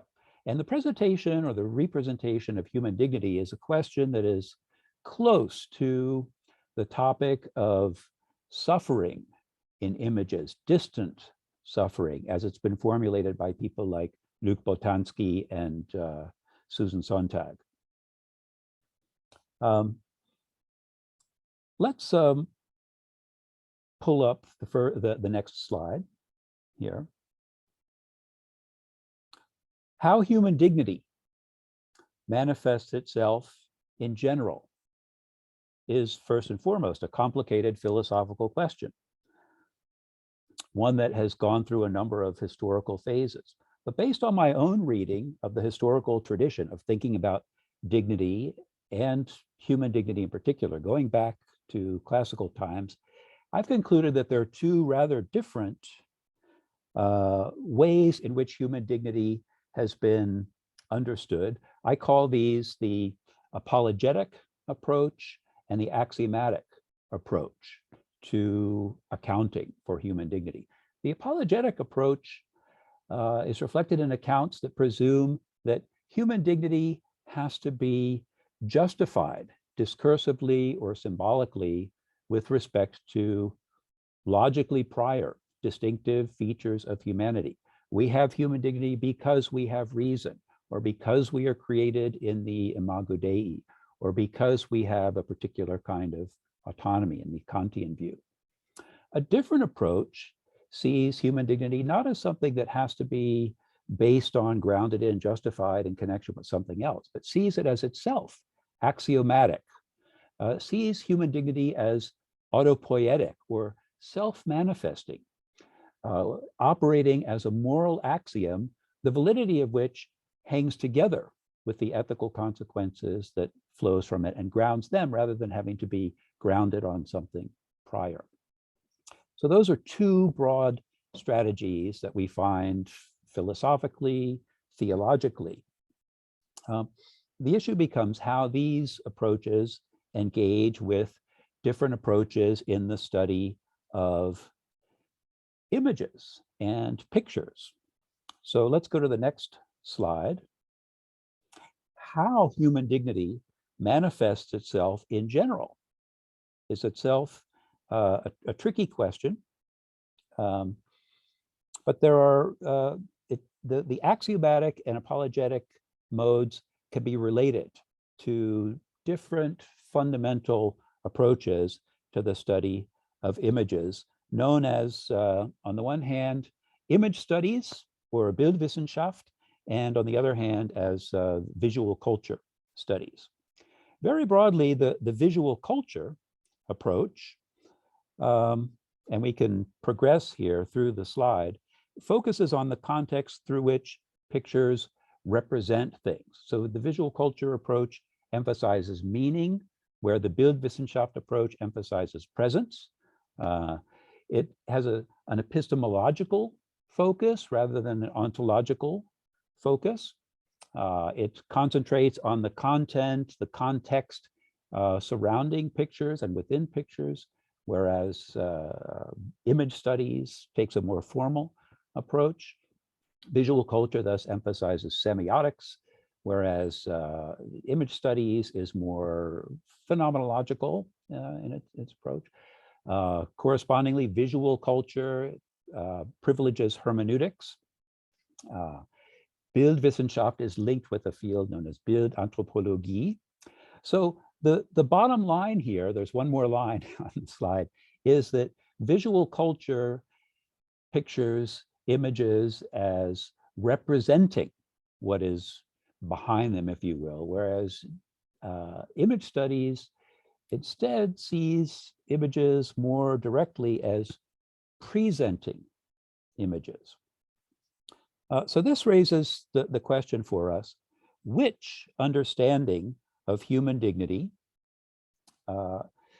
axiomatic or apologetic, and which associated understanding of how pictures work, the visual culture approach or the image studies approach, is more viable? Put differently, is human dignity as an ethical value fundamentally dependent on reason, context, and representation? Or does human dignity have a nature that requires it to be encountered directly and makes it possible for it to be visually made present, more directly present rather than represented? Well, faced with this question, actually, let's go back to that slide that was just up, that outlines the next slide, my broad view that you have an affinity between axiomatic understandings of human dignity and the image studies approach to how pictures present things, and on the other hand, between the apologetic approach, the more discursive approach, and the visual cultures approach to images. So again, the question is, which one of these pairings is a more viable approach for understanding how human dignity may be manifested through pictures? And it's faced with this question where I find Guardini helpful, both in his general methodological sensibility and in his specific observations about seeing and cinema. So in general, about his method, just a few words. Guardini modeled in his thought a distinctive capacity for unlocking new insights emerging from the in-between created by the juxtaposition of opposing propositions. We saw, for example, in Holger's comments, how his analysis of modernity in general shared this feature. We also see it in his analysis of technology, where he brings together positive and negative evaluations of each phenomenon in order to come to a deeper, more complex understanding of their meaning. Guardini employs this method in his evaluation of cinema, in his essay Überlegungen zum Problem des Films, Thoughts on the Problem of Film, in which the basic issue is whether modern movies can constitute a deeply meaningful and valuable artistic medium.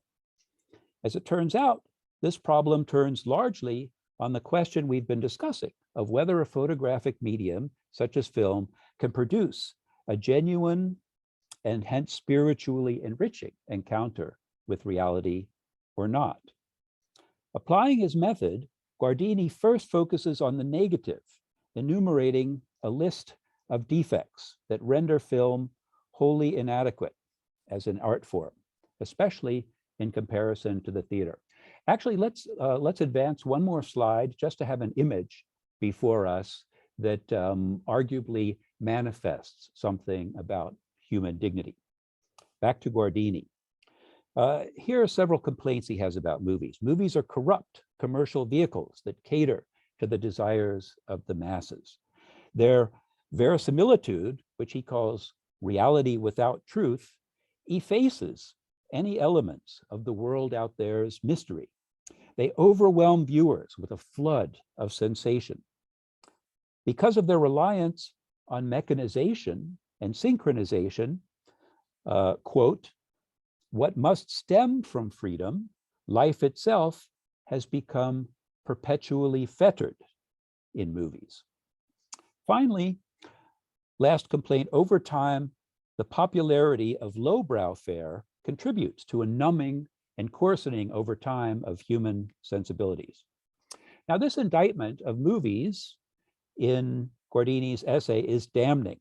However, it's not his final word, but merely the first moment in his analysis, the first movement.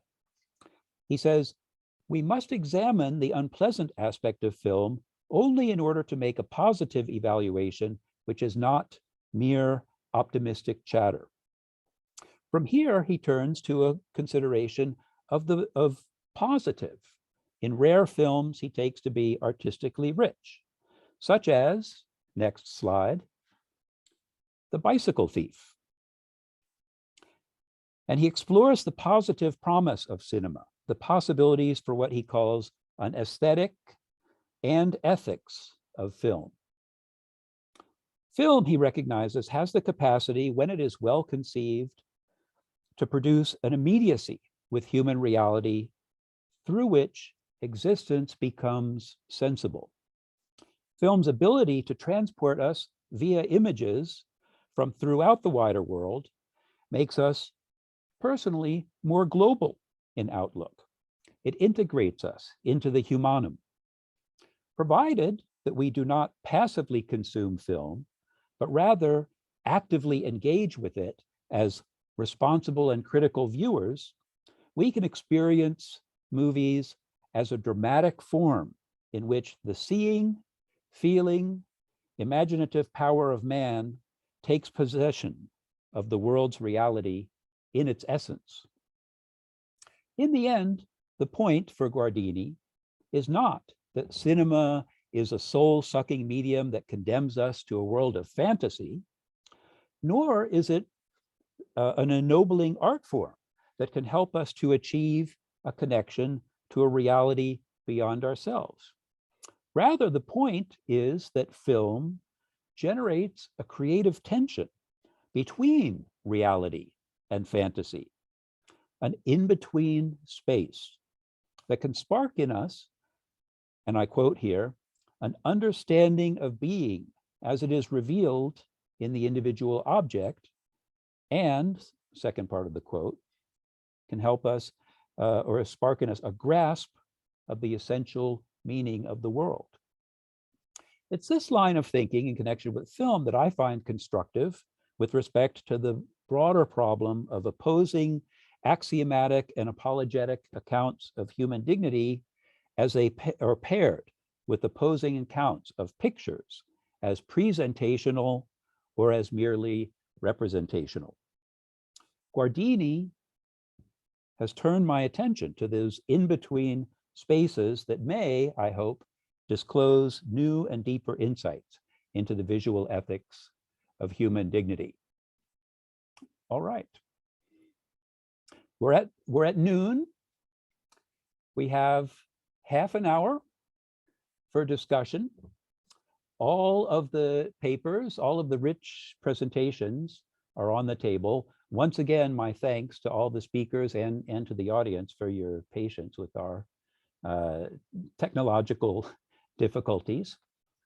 The floor is open. I want to privilege the responses of the participants over the last several days of the conference, but perhaps we'll also have a bit of time for our broader audience as well to chime in.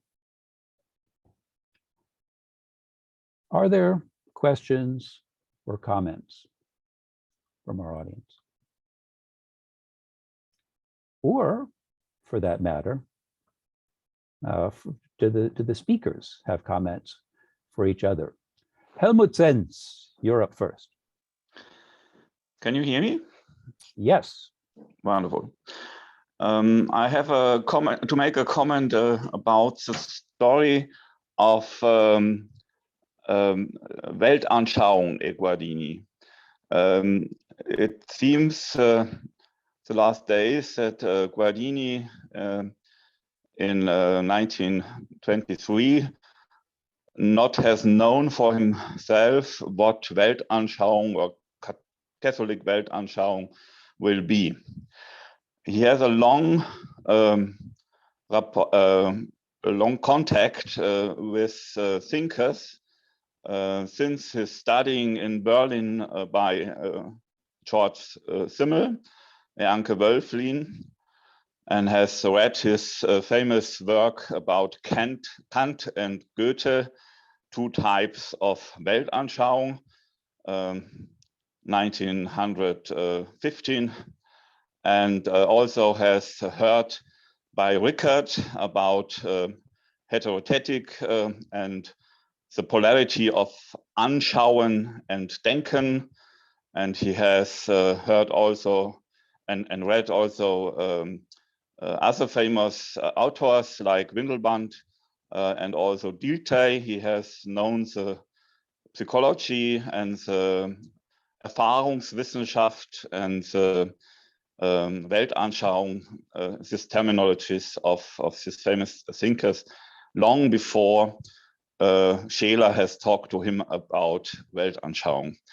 The questions of Berlin was not what is Weltanschauung and what is Catholic Weltanschauung, but what means it to transfer it to the students in a Protestantic field where the Catholics are the minority, and the task of this chair was to create an ecumenic view on the world. And there Scheler has said to him, make it more practical and showing them, the students, show the students what it means to contemplate literature, Dostoevsky, Kierkegaard, and Anke a little bit Rilke.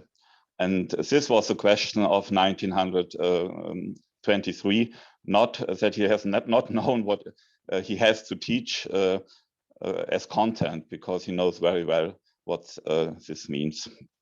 It's a historical thing because we have a third report over his own life, more than these two, which are just publicated in German and in Italian.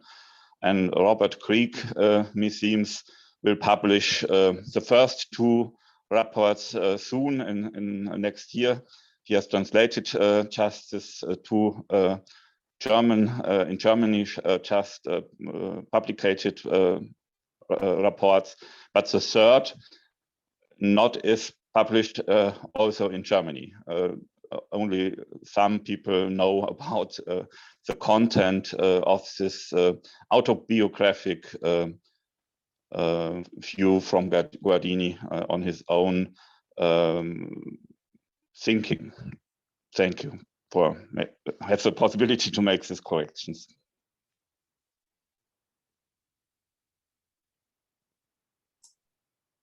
Can I say something, Bill? Yeah. Yes. Well, I just like to thank for this comment. Of course, it's very important because sometimes we, when we do these things, and certainly when we do those things almost for the first time, you tend to simplify things too much. And of course, it's important to recognize that by 1923 or 1925, Guardini is not just a very cultivated man. He is also a man that has gone through not just one, but different transformations, particularly the transformation that was caused by his encounter with Kant, that almost led him to an entire different kind of man that he became. And then, well, as he basically, let's say, is existentially just returned to the faith. So the crisis was overcome, was perhaps aufgehoben in that sense. He realized that the process of thinking and the experience of thinking, his meeting with Goethe, with Goethe's work, Simmel, and all the people that you mentioned, I think is very important. And by 1915 or 17, I don't remember exactly when he writes his book, a major book on the liturgy. Of course, he knows what he is doing. He knows what the Catholic Weltanschauung is. But the problem is the sfida, la sfida, the challenge is, and I think you said it beautifully, is, well, now I'm in Berlin. Now I am in for nothing, in a very Catholic context, even though Berlin in 23 probably is quite different from Berlin in 2023, our time. But Berlin is Berlin, and the character of cities remained quite the same for a long time. So I think he really was asking himself the question, what am I going to do with this opportunity of introducing students that perhaps very few are Catholic into the Catholic worldview? And how does it connect with a concept that in the German culture and in German philosophy is not of a simple understanding, because he has a history. One thing is Kant, another thing is Fichte, another thing is Schelling, another thing is Schleiermacher, and certainly another thing is Dilthey. So now that I have to share, what do I do? So I think this is the way I understand it, and I really want to appreciate the comment, because it really puts the greatness, also the greatness of Guardini in the right form, the right place. So thank you. Thank you as well for that comment. And I just wanted to mention you talked about Robert Krieg's work. I'm glad to know of this ongoing contribution. He's one of the few people who has helped inform the American audience about the importance of Guardini, and that is part of the purpose of this continued work that we're doing to support that initiative. Emanuele Sacco, you're up next. Buonasera a tutti. Volevo farla in italiano, se è possibile. Ah, sì. Volevo, in qualche modo, mi faceva riflettere l'immagine che abbiamo visto del crocifisso, e quindi questo Cristo che guarda, no? E mi veniva da pensare anche al fatto, quando ci si è chiesti di che bellezza abbiamo bisogno oggi nell'arte contemporanea, no? E quindi vedere questo Cristo che guarda mi fa pensare quindi a un'idea di bellezza, domando se può essere visto in questo modo, di una bellezza che ha bisogno di uscire, cioè di andare verso l'uomo, no? Perché adesso siamo quasi incapaci, diciamo l'uomo contemporaneo ha difficoltà di relazionarsi anche con il sacro, lo stesso entrare in una chiesa diventa quasi impossibile e difficile, no? Quindi pensare a questo Cristo che volge il suo sguardo, quindi di un'arte che ha bisogno di uscire, una bellezza che ha bisogno di raggiungere l'uomo, perché l'uomo è incapace di raggiungerla. Quindi un po' si capovolge il discorso della bellezza, se siamo abituati a una bellezza che contempliamo, per esempio in un mosaico, in una chiesa, che in qualche modo ci fermiamo e lo guardiamo, mentre questo Cristo sembra veramente uscire. Quindi volevo chiedere se la bellezza oggi ha bisogno di uscire e di vivere nell'uomo, no? Nel senso proprio nella contemporaneità di ogni giorno.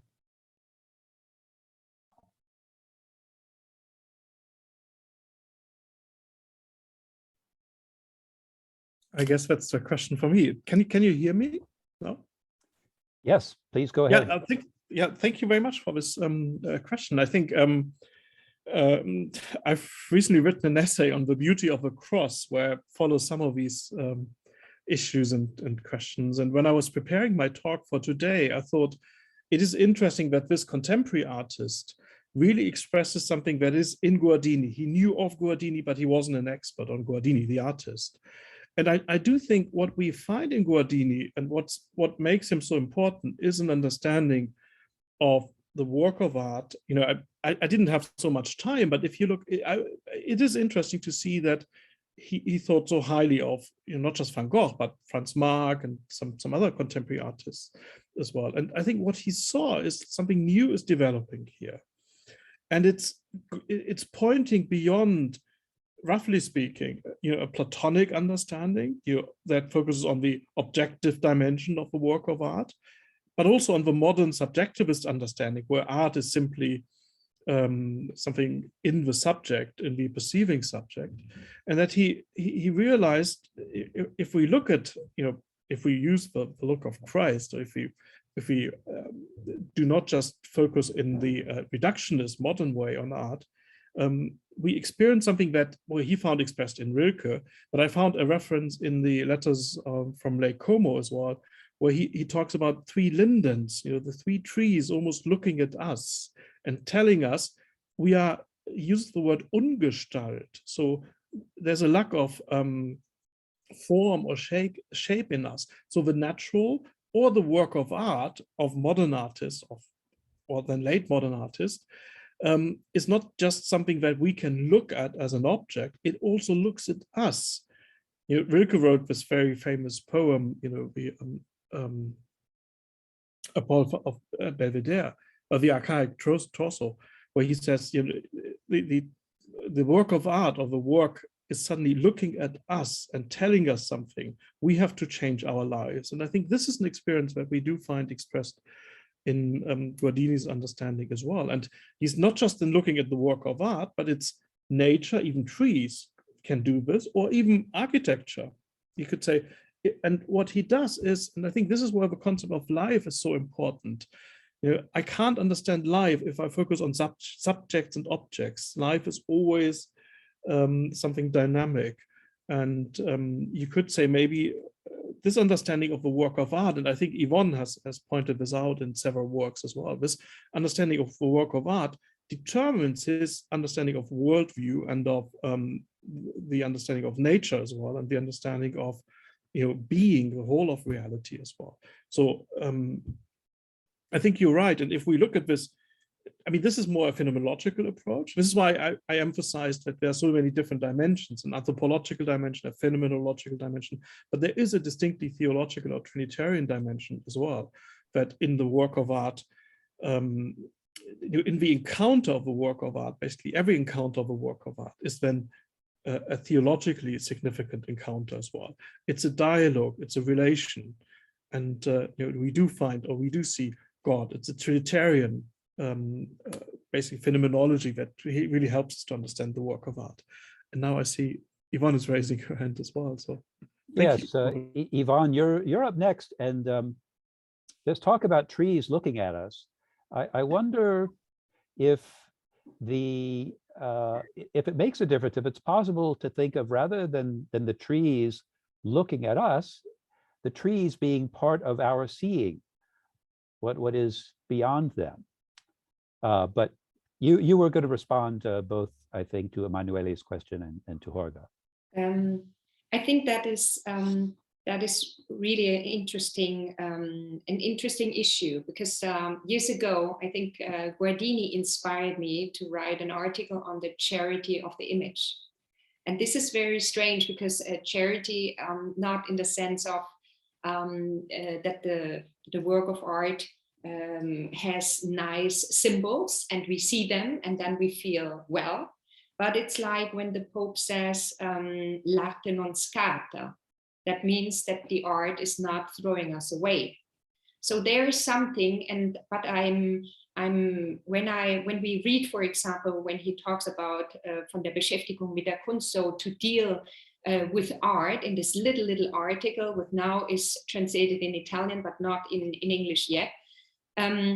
So you see that he really distinguishes very well all the disciplines inside of the science of art. He says, I'm not doing art history. I'm not doing the theory of art. I'm not doing aesthetics. I'm not doing that. I'm not. Just to say what Bill said before, he's just like doing an anschauen of the work of art. So interesting is that on one side, he is distinguishing, and he writes a lot about icons and about the images. And he makes a distinction in the sense of the icon, Andachtsbild and Kultbild. So he's doing that. But what he's really interested in is this kind of look, this kind of seeing, his Weltanschauung in a certain sense, because when there's one beautiful letter in which he describes how to look at Michelangelo, and there all this, his way of seeing comes out, because it's a kind of conversion. He himself describes his way of looking at things, at trees, at whatever, a little horse in wood, yes, what he brought back. And then he says, it is the struggle of the artist to do something like that, really a struggle. He's fighting to do what he really is. And then, you know, he succeeded or he doesn't succeed. But if you look at it in a certain second, you see the child. This is really interesting because it's not the baby Christ, which is lying in there and we just see him, but the child as the completely vulnerable, the completely Michelangelo, completely nude, giving himself completely. It has much to do, that's why we talk about the dono dell'immagine and all these things, you know. But I think for Guardini, it remains, as Bill said, it remains in the way of seeing. And this is Trinitarian. Not only the relation, but inside of me, connecting me, as I tried to explain it at the beginning, you know, the kind of knowledge, Erkenntnis. The Erkenntnis, he is doing that with the Madonna in Rothenfels, where he really says, I hate it. They threw the sculpture on the floor, the people in the church, you know, the community. And then he went there and he disliked it. And he started to talk to her as it would be a person. And he said at the end, in his little description, he said, don't hurt her. Don't do her harm, you know? And that I want to say, it's really like as Holger said, everything is an essence, is a being. And he's communicating with this kind of, you know, this Weltanschauungsblick. Sorry, thank you.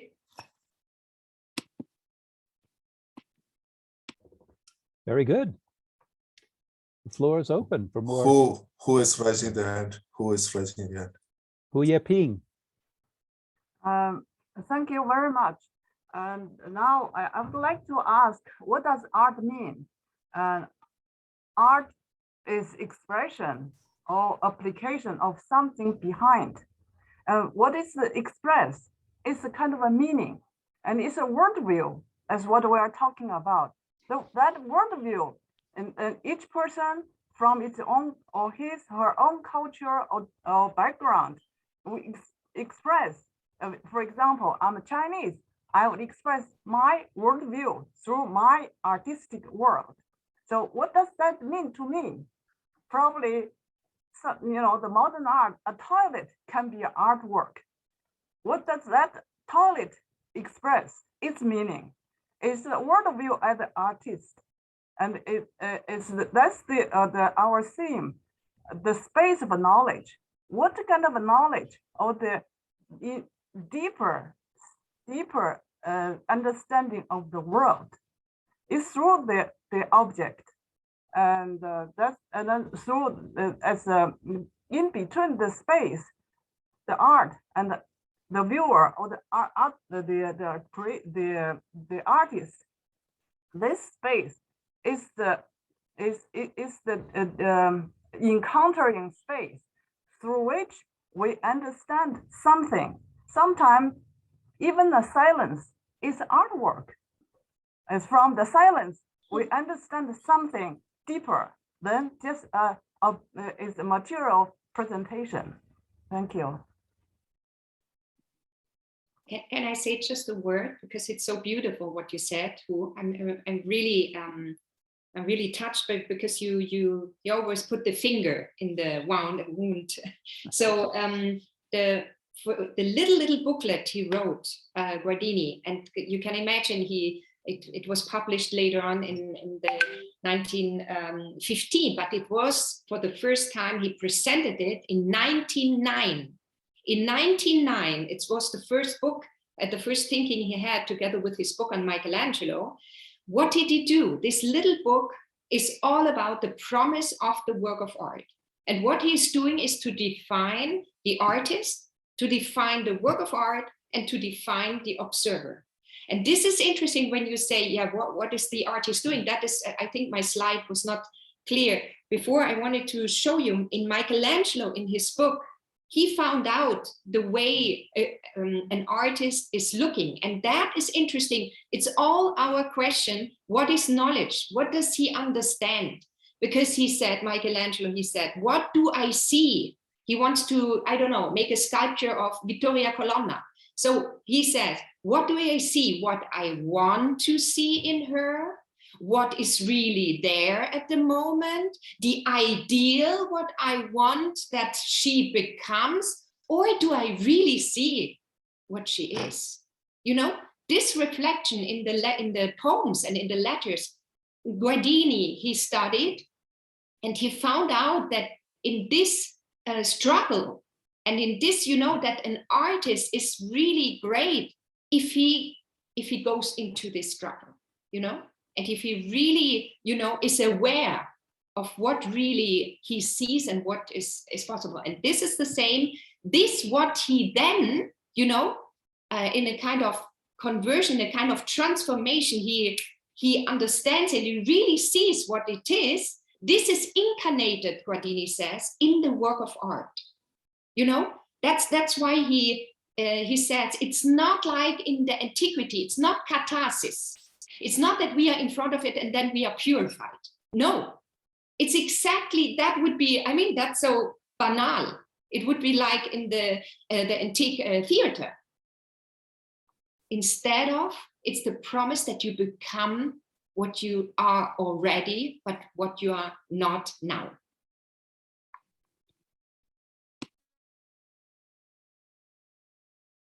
Holger. But just following up on what Yvonne just said, I think the key concept maybe really is the concept of being. And then if we look at the concept of education, it's an education Bildung towards being. And I guess the key problem that Guardini has with modernity, it's making this access to being or this relation to being impossible. But he also says, I can't go back to a sort of pre-modern understanding of being. And then I guess the work of art is not simply, I think you said it very beautifully in the last part of your question.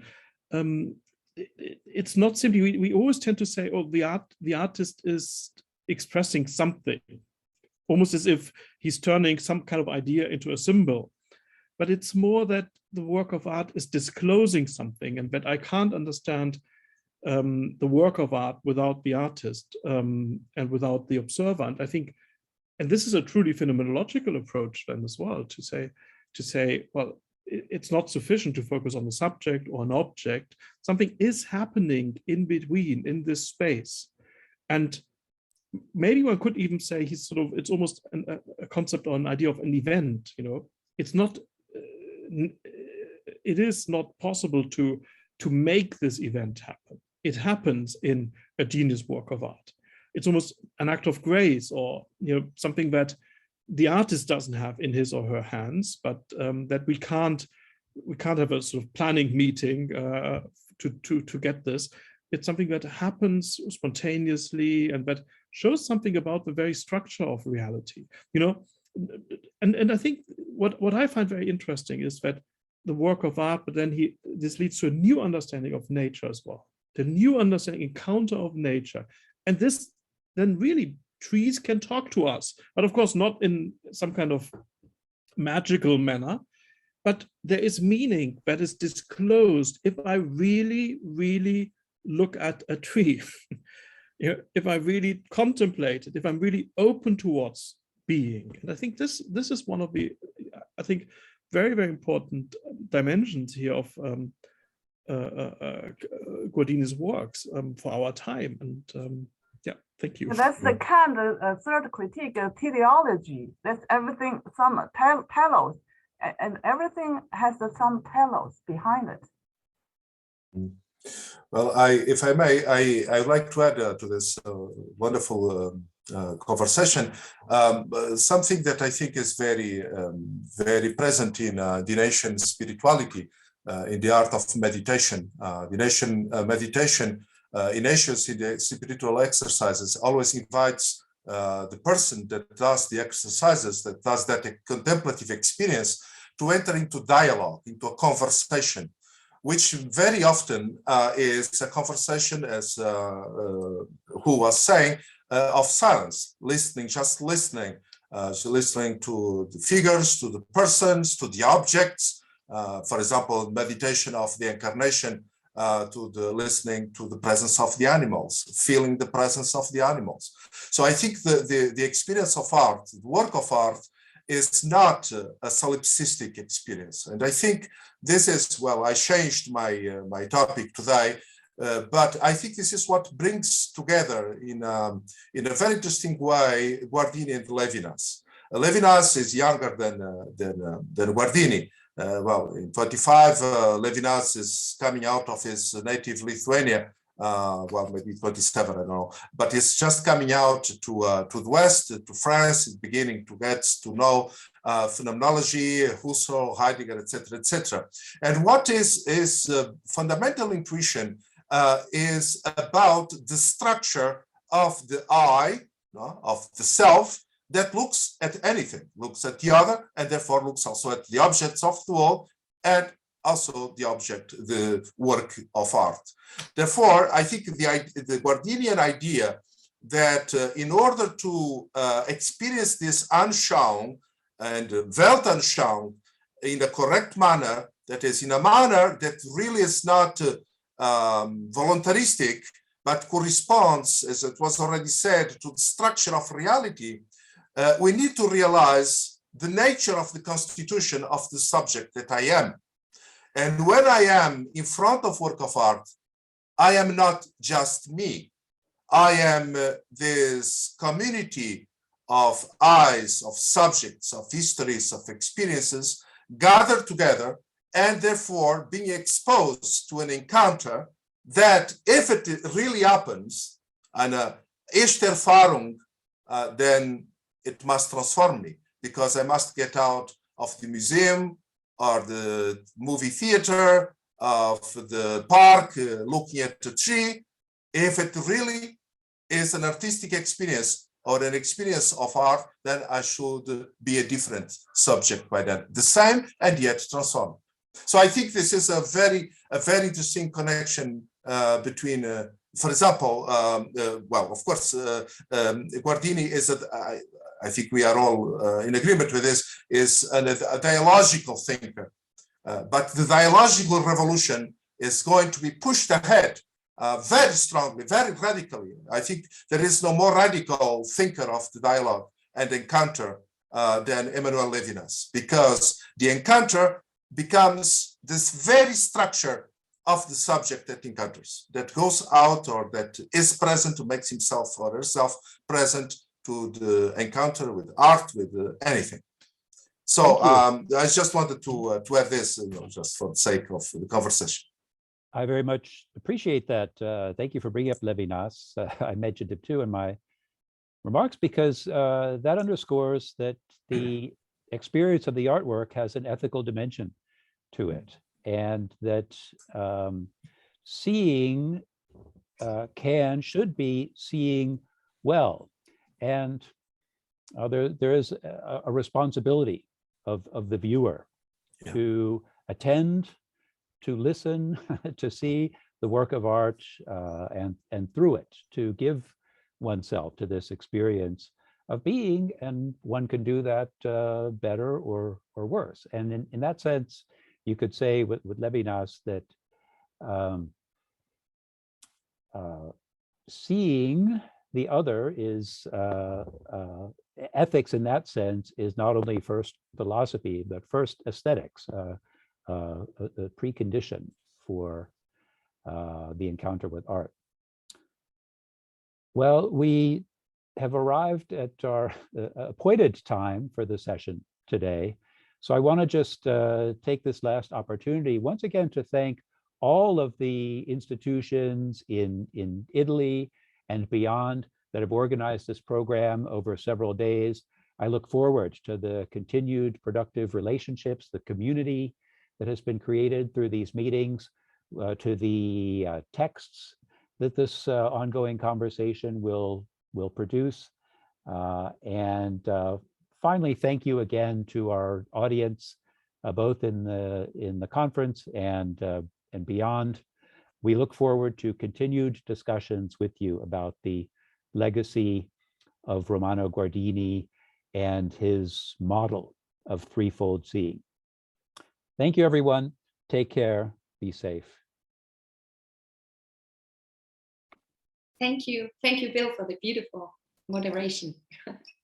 Beautiful, beautiful day. Thank you so much. All right. Well done, See you everyone. soon. Okay. Thanks all.